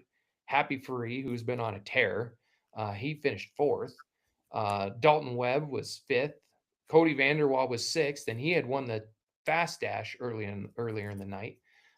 Tim Coate was seventh. Rudy Vanderwall was eighth, and then Jeff Walbaum was ninth. So, you still have people like Adam Dynas was 11th. So I mean, there's a lot of talent in that group as well. And I'm a fan of the trucks overall, because I think that it just brings it's something different. Now, I would love to see them get put back on like a 10-inch tire instead of them running the 970. put them back on a 10-inch tire and let them They loose. run the You know, they don't have the horsepower. they You run know the what I mean? F70, bro. I know they run the F70s, but put them back on a super late model tire. They used to do that back in like the 90s. They were on a big tire. So who finished 10th? Because you said 9th and then 11th. Oh, sorry. 10th was Steve Johnson. Okay. I was skipping all over the place. My bad. No, it's good. But that would be kind of fun. I would love to see them go back to a 10-inch tire and let them loose. It'd be Because interesting. again, like you're not in an open motor. Well, and what's the issue of just having like one or two cars? And we've talked about this before. And maybe even just in each division, you know, if you're trying to maybe change tire, test the tire, whatever, one or two trucks, one or two mods, one or two super lates, one or two late models, you know, bring them out and say, hey, we're thinking about doing this. Would you like to test them? Yes, I would. Just test it. Make them run them by themselves, you know, like spread them out, and then make them, you know, where maybe they're like a half second apart and see if people, you know, catch or not or pull away. That way you can kind of judge if the tire's good, not good. You know what I mean? Mm-hmm. No, I agree with you. I think, don't get me wrong, like the entertainment factor between these divisions are fantastic. You know, there's a lot of close racing. There's a lot of good racing going on right now, but you have the super late models, and this is just how I look at it. This is just my opinion. This is just how I look at it. You have the super late models. They're on the top tier, right? Like they're running 16 flats, 15 nines, right? Around that place. Then you have us and the trucks. We're running pretty much the same lap times, low 17s. And then you have the late models, which are about mid 17 seconds. And then you have everybody else, right? Like you have the Legends cars, they're running 18s, the pure stock, super stocks, they're all running, you know, in the 18s, that kind of thing. But why not have one more differentiator right there, like the speed? Like it's a top tier division. The modifieds, the pro trucks, like they're on that same level, and even the late models. I mean, they're more like a sportsman than they are a late model, and if anything. But either give them more horsepower or give them a different tire. Like do something. You know what I mean? Like we're kind of all on that same level playing field. Like, let's do something to kind of spread it out or give something advantage to one division over another. You know, either get us on a slick tire where we can go faster, or do it to the trucks. You know, put them on a 10-inch tire and let them go faster. Like, who gives a shit? Speed is fun. Okay, so if you think about it, right now, the trucks and the pro late, or well, the late models, not pro late models, excuse me, they're both on the F70 and they're running crate motors, right? So right there, just in the essence of the class, they're running the same things. So yeah, either maybe change the tire for the trucks to a 10-inch tire, or keep them on a slick on the F70, let them run open motors. You know, have a cap, obviously. You don't want people overspending, and then, you know, people that are in the class now, they'll get priced out. But I mean, shit, those things are already expensive. They're running canister shocks and everything else on the things. Well, I know. I'm just saying, you know, like, don't let them go crazy where they're doing all kinds of crazy shit with the motors. But open the motor rule up a little bit, and see how. Let them go faster, because then you got us. You know, we're on open motor, but we're on the F7 or the 970, so we're on an 8-inch tire, treaded tire, and my opinion, they still suck. But you know, it's neither here nor there. So yeah, make it a little different for each class. 2 classes have open motors. 2 classes are on the F70s. You know. I mean, the late model, I get it, like, because they're basically a modified with just a crate motor and a different body. I mean, but they're not even that, because you can't run bump stops on those things or nothing. No, like they're just like a glorified street stock. You know what I mean? I mean, they're same suspension, front suspension, all that kind of stuff is like what we run, except you can run fab stubs, but we can run fab stubs now too. I mean, technically, but you're allowing it, so you might as well just make it legal, more or less. But basically the same thing, just the shock package in the motor. Yeah. So trucks are already on a 10-inch wheel. well, they're on a wheel, but not the tire. Yeah. I'm talking about going to the bigger tire. Yeah, because isn't the tire patch only 8 inches? Yes, technically, yes. Yeah. Yeah, it's an 8-inch tire, but it's I'm talking about like a super late model tire on a truck. Yeah. That's yeah. Did you see Chris Not the Nelson's shoes and all that shit? Like those things are man. the ST2 stars and the S1 stars? Yeah. How they come up with the names of these tires, I have no idea. Yeah. I don't know. That's Hoosier for you. They need to focus on getting their chalk marks right, is what they need to focus on, instead of coming up with like naming conventions for tires. No shit. Did you see Chris Nelson's comment? No, I did not. He cracked the power steering reservoir and broke the steering in practice. Not a good start after blowing the motor 2 weeks ago. Oh, damn, man. That sucks. That is super unfortunate. I am sorry. That's bad luck, yeah. String of bad luck. Just, sometimes it's hard to. We'll send some good vibes your way. Yeah, you don't want my vibes because apparently I wreck shit. So. Yeah. I destroy race cars. They don't last long in my. Just get yourself some chocolate covered salty nuts, and it might help you. I don't know. Oh, that'd be so funny. Run 602s in the late model class. Give them some of the super stock guys somewhere to go. I mean, yeah, that's I can see that. See, and that's where, and that's kind of what I'm talking about. Like you're wanting to make it easier to go from division to division to division and keep moving up if you can, more or less. Because at some point you're just going to run out of money. Like it's going to be expensive. I mean, racing's expensive already. Totally get it. But I guess that's the great point of, I guess, what I'm trying to say, more or less, is you want to have options, better options overall, because you're trying to do that with pure stocks. And to me, it doesn't work. Like you want to have a super low budget entry level division as far as cost effectiveness goes. And then you keep tiering that up as you go up. And then obviously the super late models, if you're got wealthy family or some support from sponsorships, then more power to you. Yeah. But I just think there's some sort of differentiator there to kind of keep it in line, more or less. You know what I'm saying? Yeah. Like you said, gives you something to strive for, like super stock in a late model, or you go into a modified and then go into a truck and then a super late model. It just depends on what avenue you want to go. Because that's kind of like how I viewed it. I guess maybe I was just because I was young, but that's how I kind of viewed it back, like when we were kids. They didn't have 13 divisions back then. They had 5? Pretty much, yeah. 5, yeah, they have 5. But you knew what the different levels were, and then people would consistently make that jump. Yeah. Yeah. Well, and I mean, other than this weekend, we have another 6 class night coming up on the 6th. Oh shit. Is that how, I don't even remember looking at the schedule for that. But that's, so you got super late models. Yeah, so this weekend you got super late models, I think.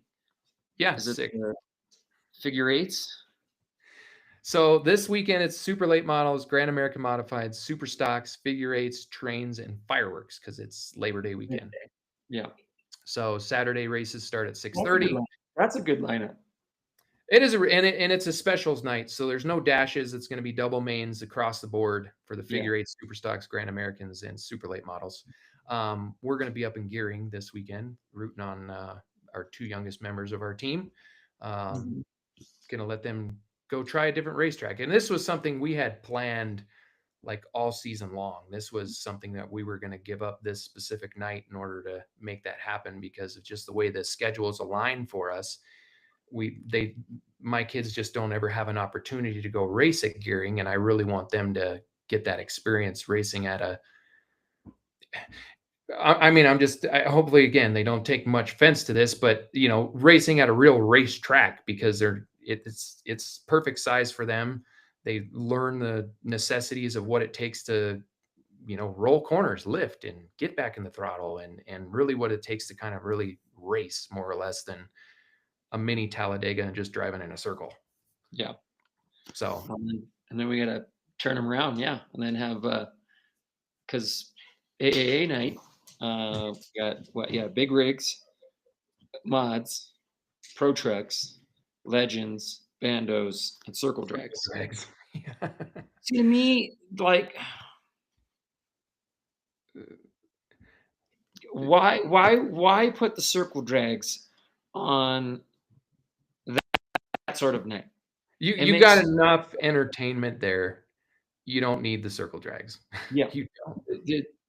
Everybody's there to watch the big rigs and, mods and the pro.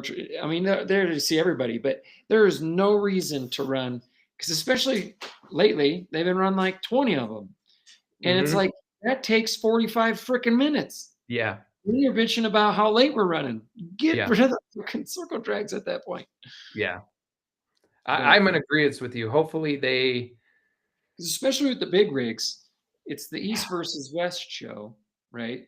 So it's supposed to be a big show. I don't know how many semis or big rigs are up there, but I mean, it's a hit for the fans, right? I'm not saying I dislike them. I think it's pretty cool, but a couple of years ago they only had like 5 of them and it was kind of boring. But if they bring 12 of them out, that would be sweet. Yeah, I think it would be a good, cool time. Yeah. But it's gonna suck when half your crowd's gone and you don't start them till 11 o'clock at night because your circle drags took 45 minutes. And heaven forbid, any sort of weather, knock on wood. Yeah. That would really ruin it because got to get the circle drags in. Yeah. Just saying. Yeah. Like what happened a few weeks ago. Yeah. So, but anyway. It's a stacked and packed night, that's for sure, that weekend. But yeah, this upcoming weekend, super late models, Grand Americans, super stocks, figure eights, trains, fireworks, going to be a blast. Definitely going to try and pay attention to see our fellow competitors in the modifieds and see how they do, and the super lates as well. I'm really looking forward to it because on September 20th, that is Challenge Cup night. Fingers crossed, but as of right now, we'll be driving a super late model that night, actually. So looking forward to that. Going to be interesting. Never gotten behind the wheel, one of those things. Always wanted to. So hopefully everything goes well and I don't wreck a fucking race car. Just praying. If you're on the outside, somebody squeezing you, just back off. Oh yeah, no, God no. I'm good. Zero. No. Definitely not pushing it like I normally would. That's for sure. Just especially in practice, do what I did when I was in Cassidy's truck. And you're like, all right, Cody Vanderwall's going to be on your ass here right when you come out of turn 2. And I just finger right out the window. Just go. I'm letting off. Just go. Just go. Yep, bye. And he passed me, and then he moved up to the wall, and he waved out the window. So I was like, hey, yeah, I'm out here. Yeah. Courteousness. I think, give you props. At least he just didn't do one of these. Yeah. Out the window. Did you see Michael comment? Huh.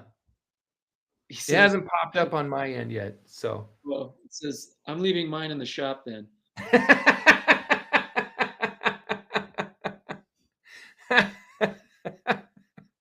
Oh, Lordy. Well, the good news is there's, I won't have to worry about jumping tires.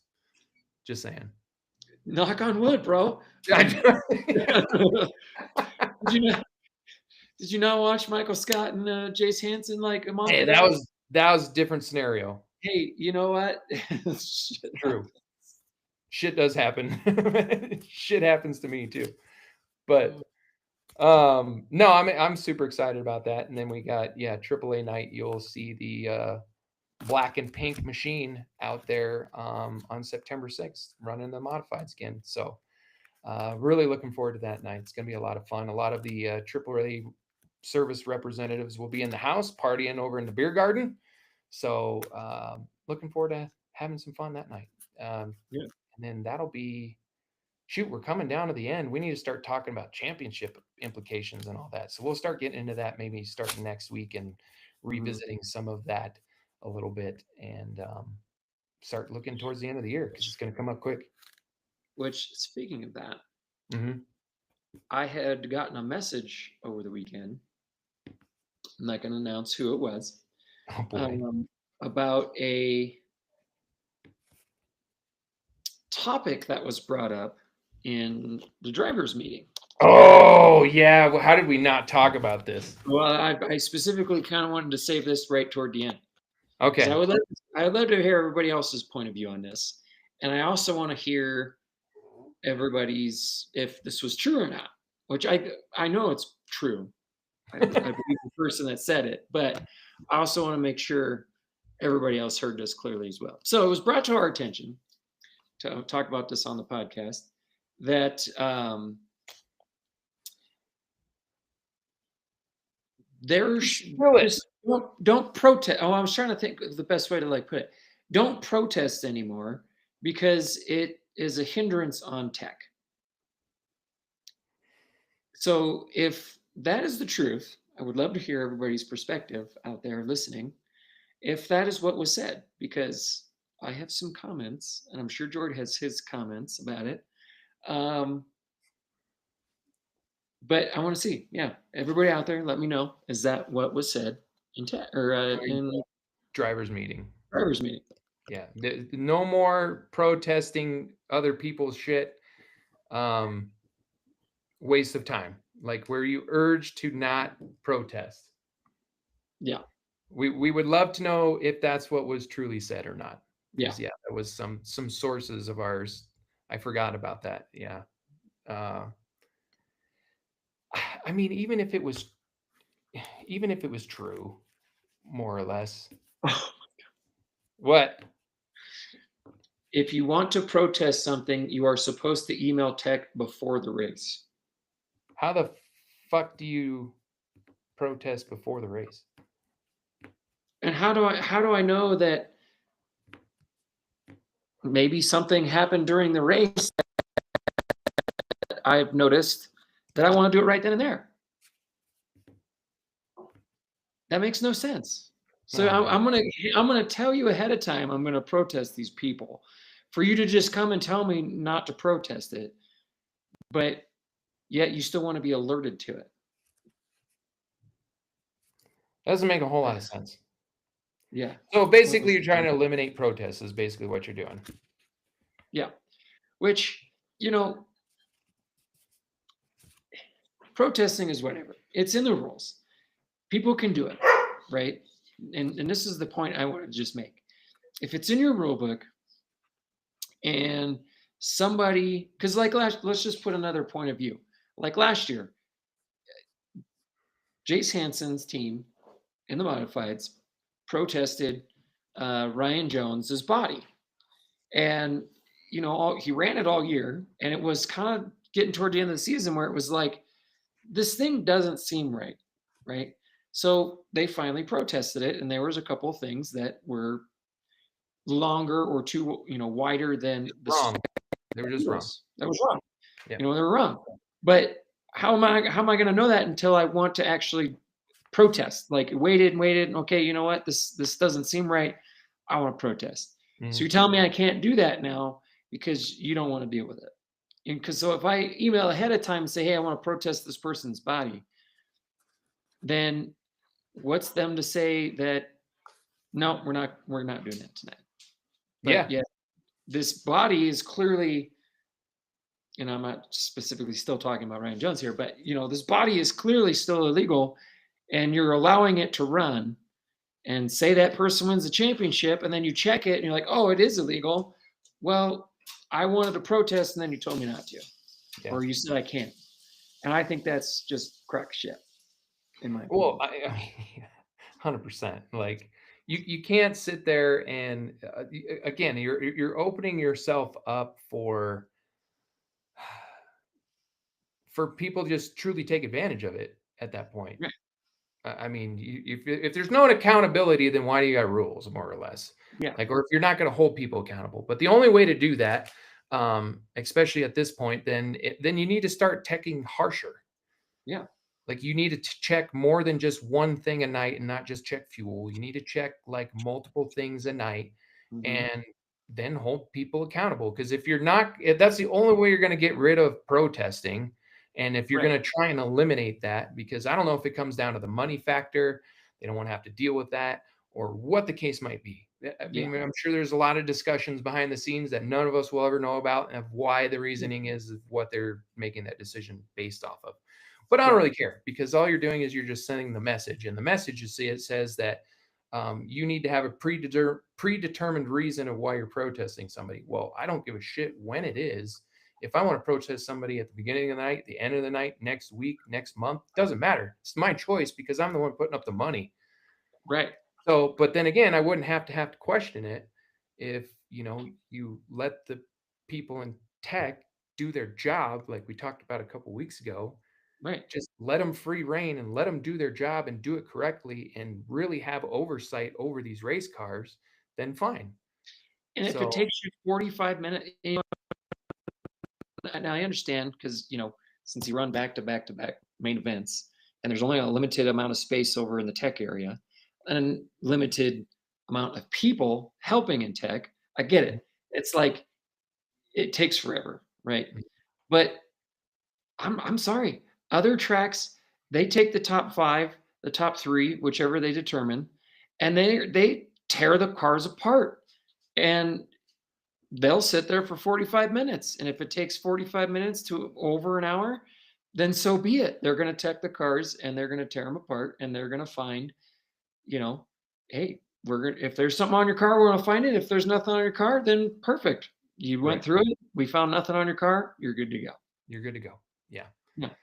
So, I mean, that's really like, okay, then fine. If that's the decision you want to make, where you don't want to have people protesting, I applaud that. Right? Like, I would rather not have a bunch of protests.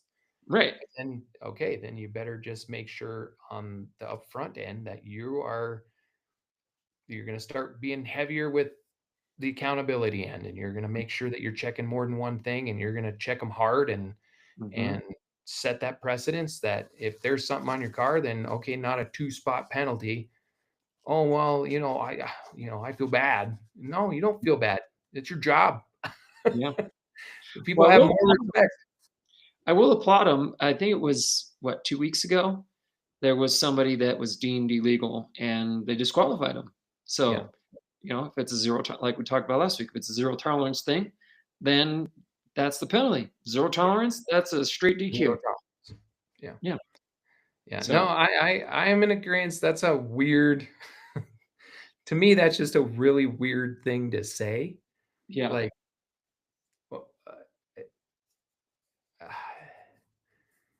you're just sets a bad precedence to say that you don't want people teching, or you don't want people protesting. Like, it just it just puts doubt in people's minds. It's all perception at that point.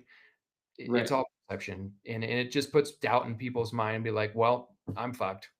I know this guy's cheating, but now I can't protest him. So what am I going to do? Well, fuck it. I'm gonna put brand new tires on my car. The last 3 races of the year here, because you're not obviously not gonna do anything about it, because nobody can protest my tires. So fuck that, dude. Let's put the F70s on it. I'm gonna put the F70s on it. Yeah, and I'm just gonna put little squiggly lines on it to make it look like goddamn treads. And what are you gonna do?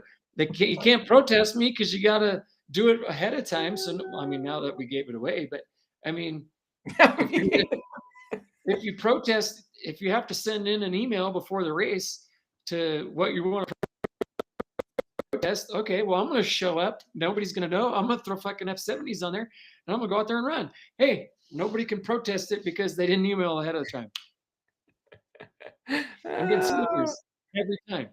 Hey, I do know this. Yeah, 2 people got DQ'd. I do know that they did DQ a couple people. That's right.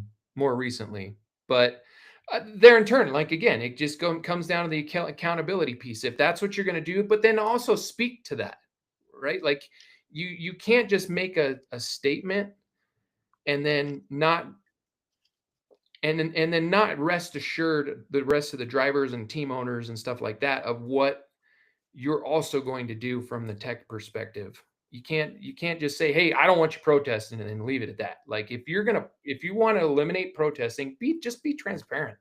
Yeah. Just say it. I don't want you guys to have to put up money. I want you guys to save money. And I don't want you guys having to protest anymore. So we're going to do the due diligence of making sure we tech harder, and we're going to DQ people, and we're going to really hold people accountable. Literally, that's all you would have had to said. And people would have been like, okay, cool. Yeah. Cool. And that's one of the things I've noticed. It's like it's a secret. Like we can't. You can we get an explanation? No. You know, like we've talked about, every track in America puts a section in their website about purse. Well, we don't, because it's a secret. We don't want you knowing what we're paying.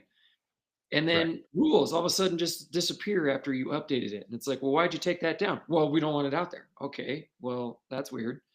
And then now this, like, oh, well, we don't want you protesting. Well, can we get an explanation? No. Right. Like what's the problem? Just be transparent. Yeah. And just let people know. The more you have that dialogue and you just are open with people, the better it's going to be. It doesn't have to be big secrets and hush hush and racers that go with what you're telling them to do. They just like to know why they're doing it. We're detail oriented. Okay.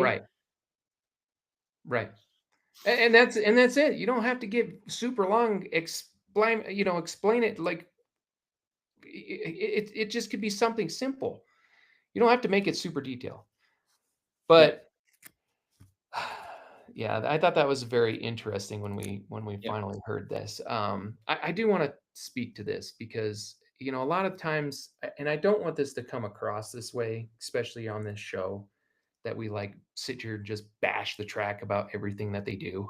I'm not bashing at all. I just but this is why I want to bring this up, because patience is going to be super key in this transition, and that's absolutely true. That it's going to take some time. The thing is that again, I'm still super hopeful, and the things that those people have done to that racetrack so far has been incredible. This season overall, the landscape of the season of how it's gone and the amount of big races and stuff that we've had here this year, it's been a blessing, a godsend. I mean, the amount of people that still come out there every single weekend to watch racing, incredible. It goes with any racetrack, any track you go to, you're going to find people that just bitch to bitch. And the infrastructure here it hasn't been perfect, and I don't think it will ever be perfect. But I think there's just little things like that, as far as just like transparency goes, that I think would just have a lot more weight and carry a lot more with just people's ease of mind if you just were super open about that stuff.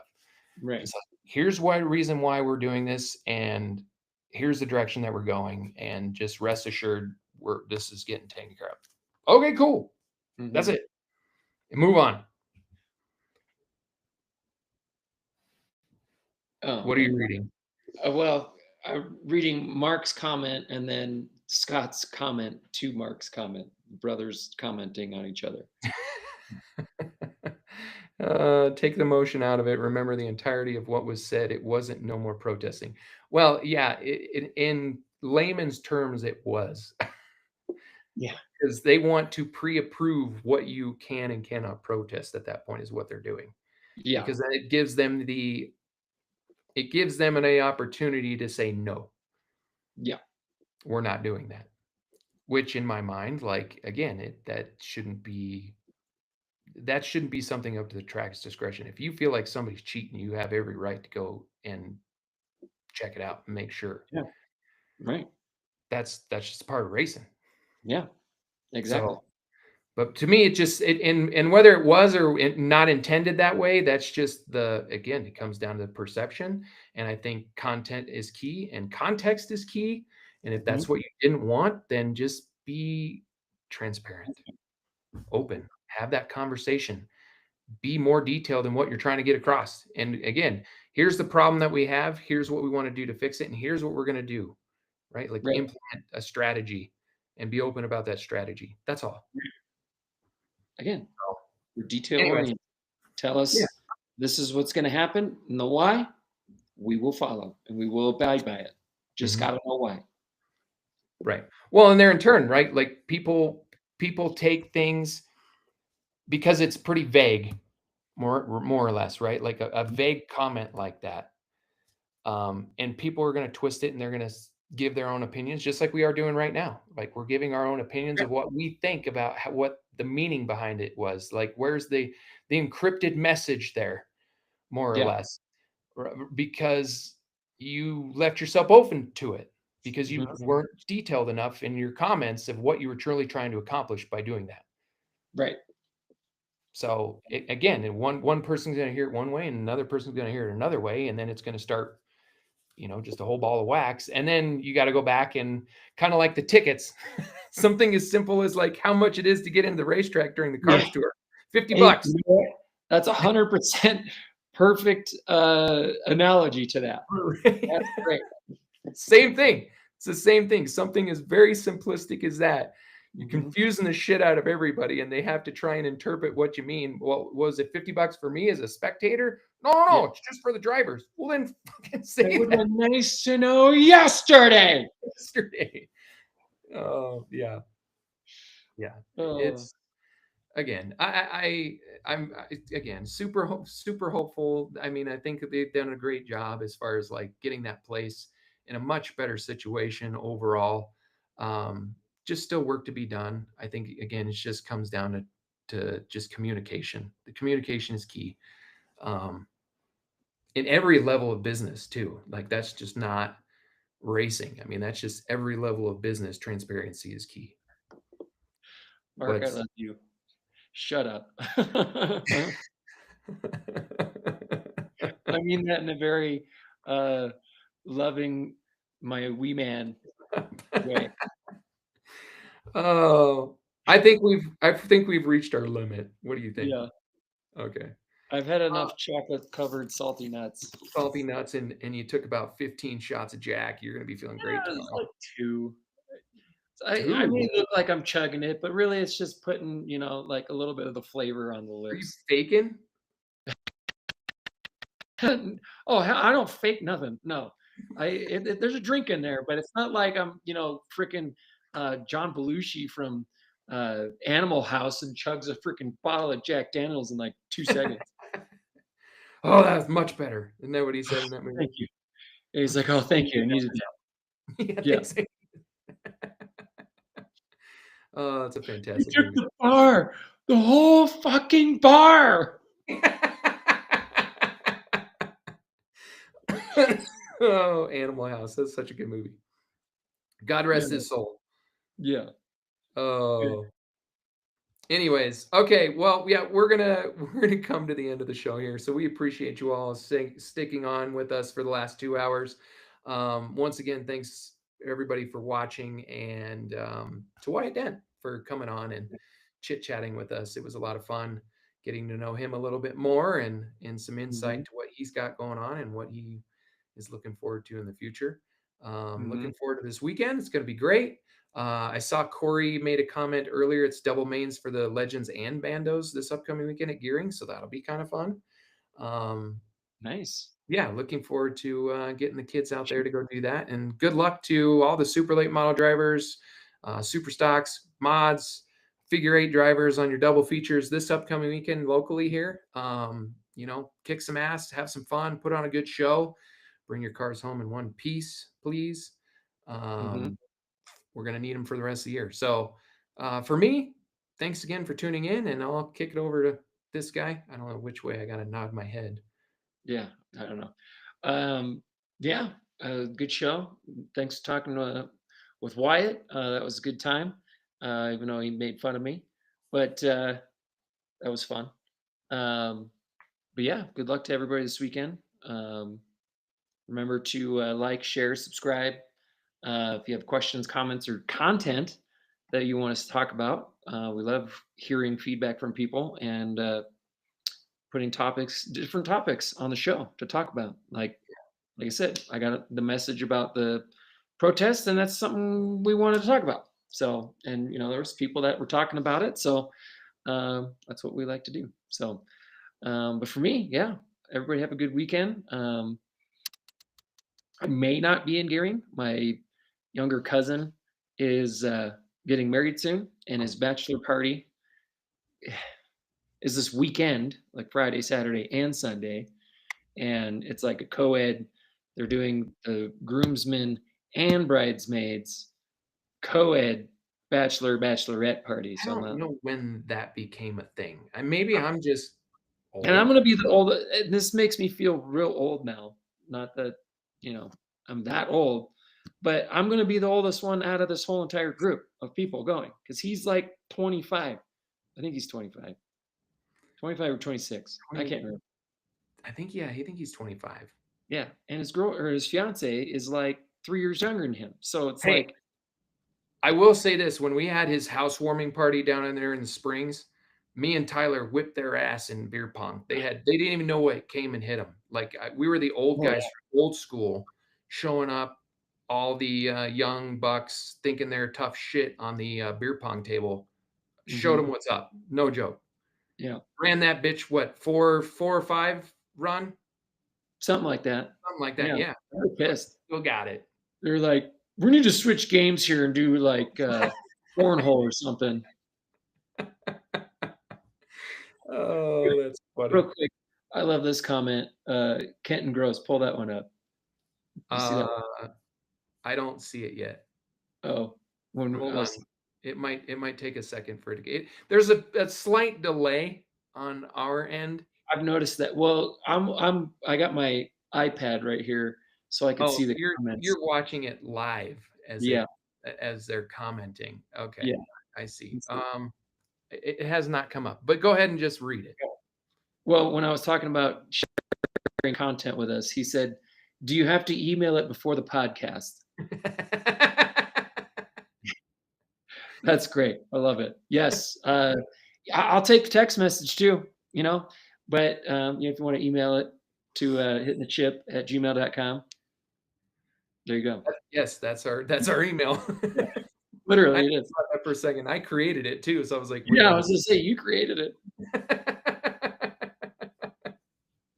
Oh my god, yeah, that's great. Yeah. All right, well, thank you guys again for tuning in. We appreciate it, all the support. Look forward to next week. Talking about this past weekends, we'll talk about gearing a little bit as well next week. I definitely want to try to get more of that in, because we do have a lot of local drivers that show up to that racetrack and compete there, and late models, super stocks, like you name it, all the divisions. There's some local people that end up going up there and going to test the water. So we'll give some highlights from CNS from there, and then what other shenanigans that happen throughout the week that we can kind of talk about and touch base on. So from me and Jake, this has been Hitting the Chip. So we appreciate you all. Like, share, subscribe, get it out there. Hey, go follow us on TikTok. I'm starting to make more videos and trying to keep them really entertaining and funny. So give us a follow on TikTok, and be sure to share some of that content. So appreciate you all. Have a good night, and we'll talk to you guys soon.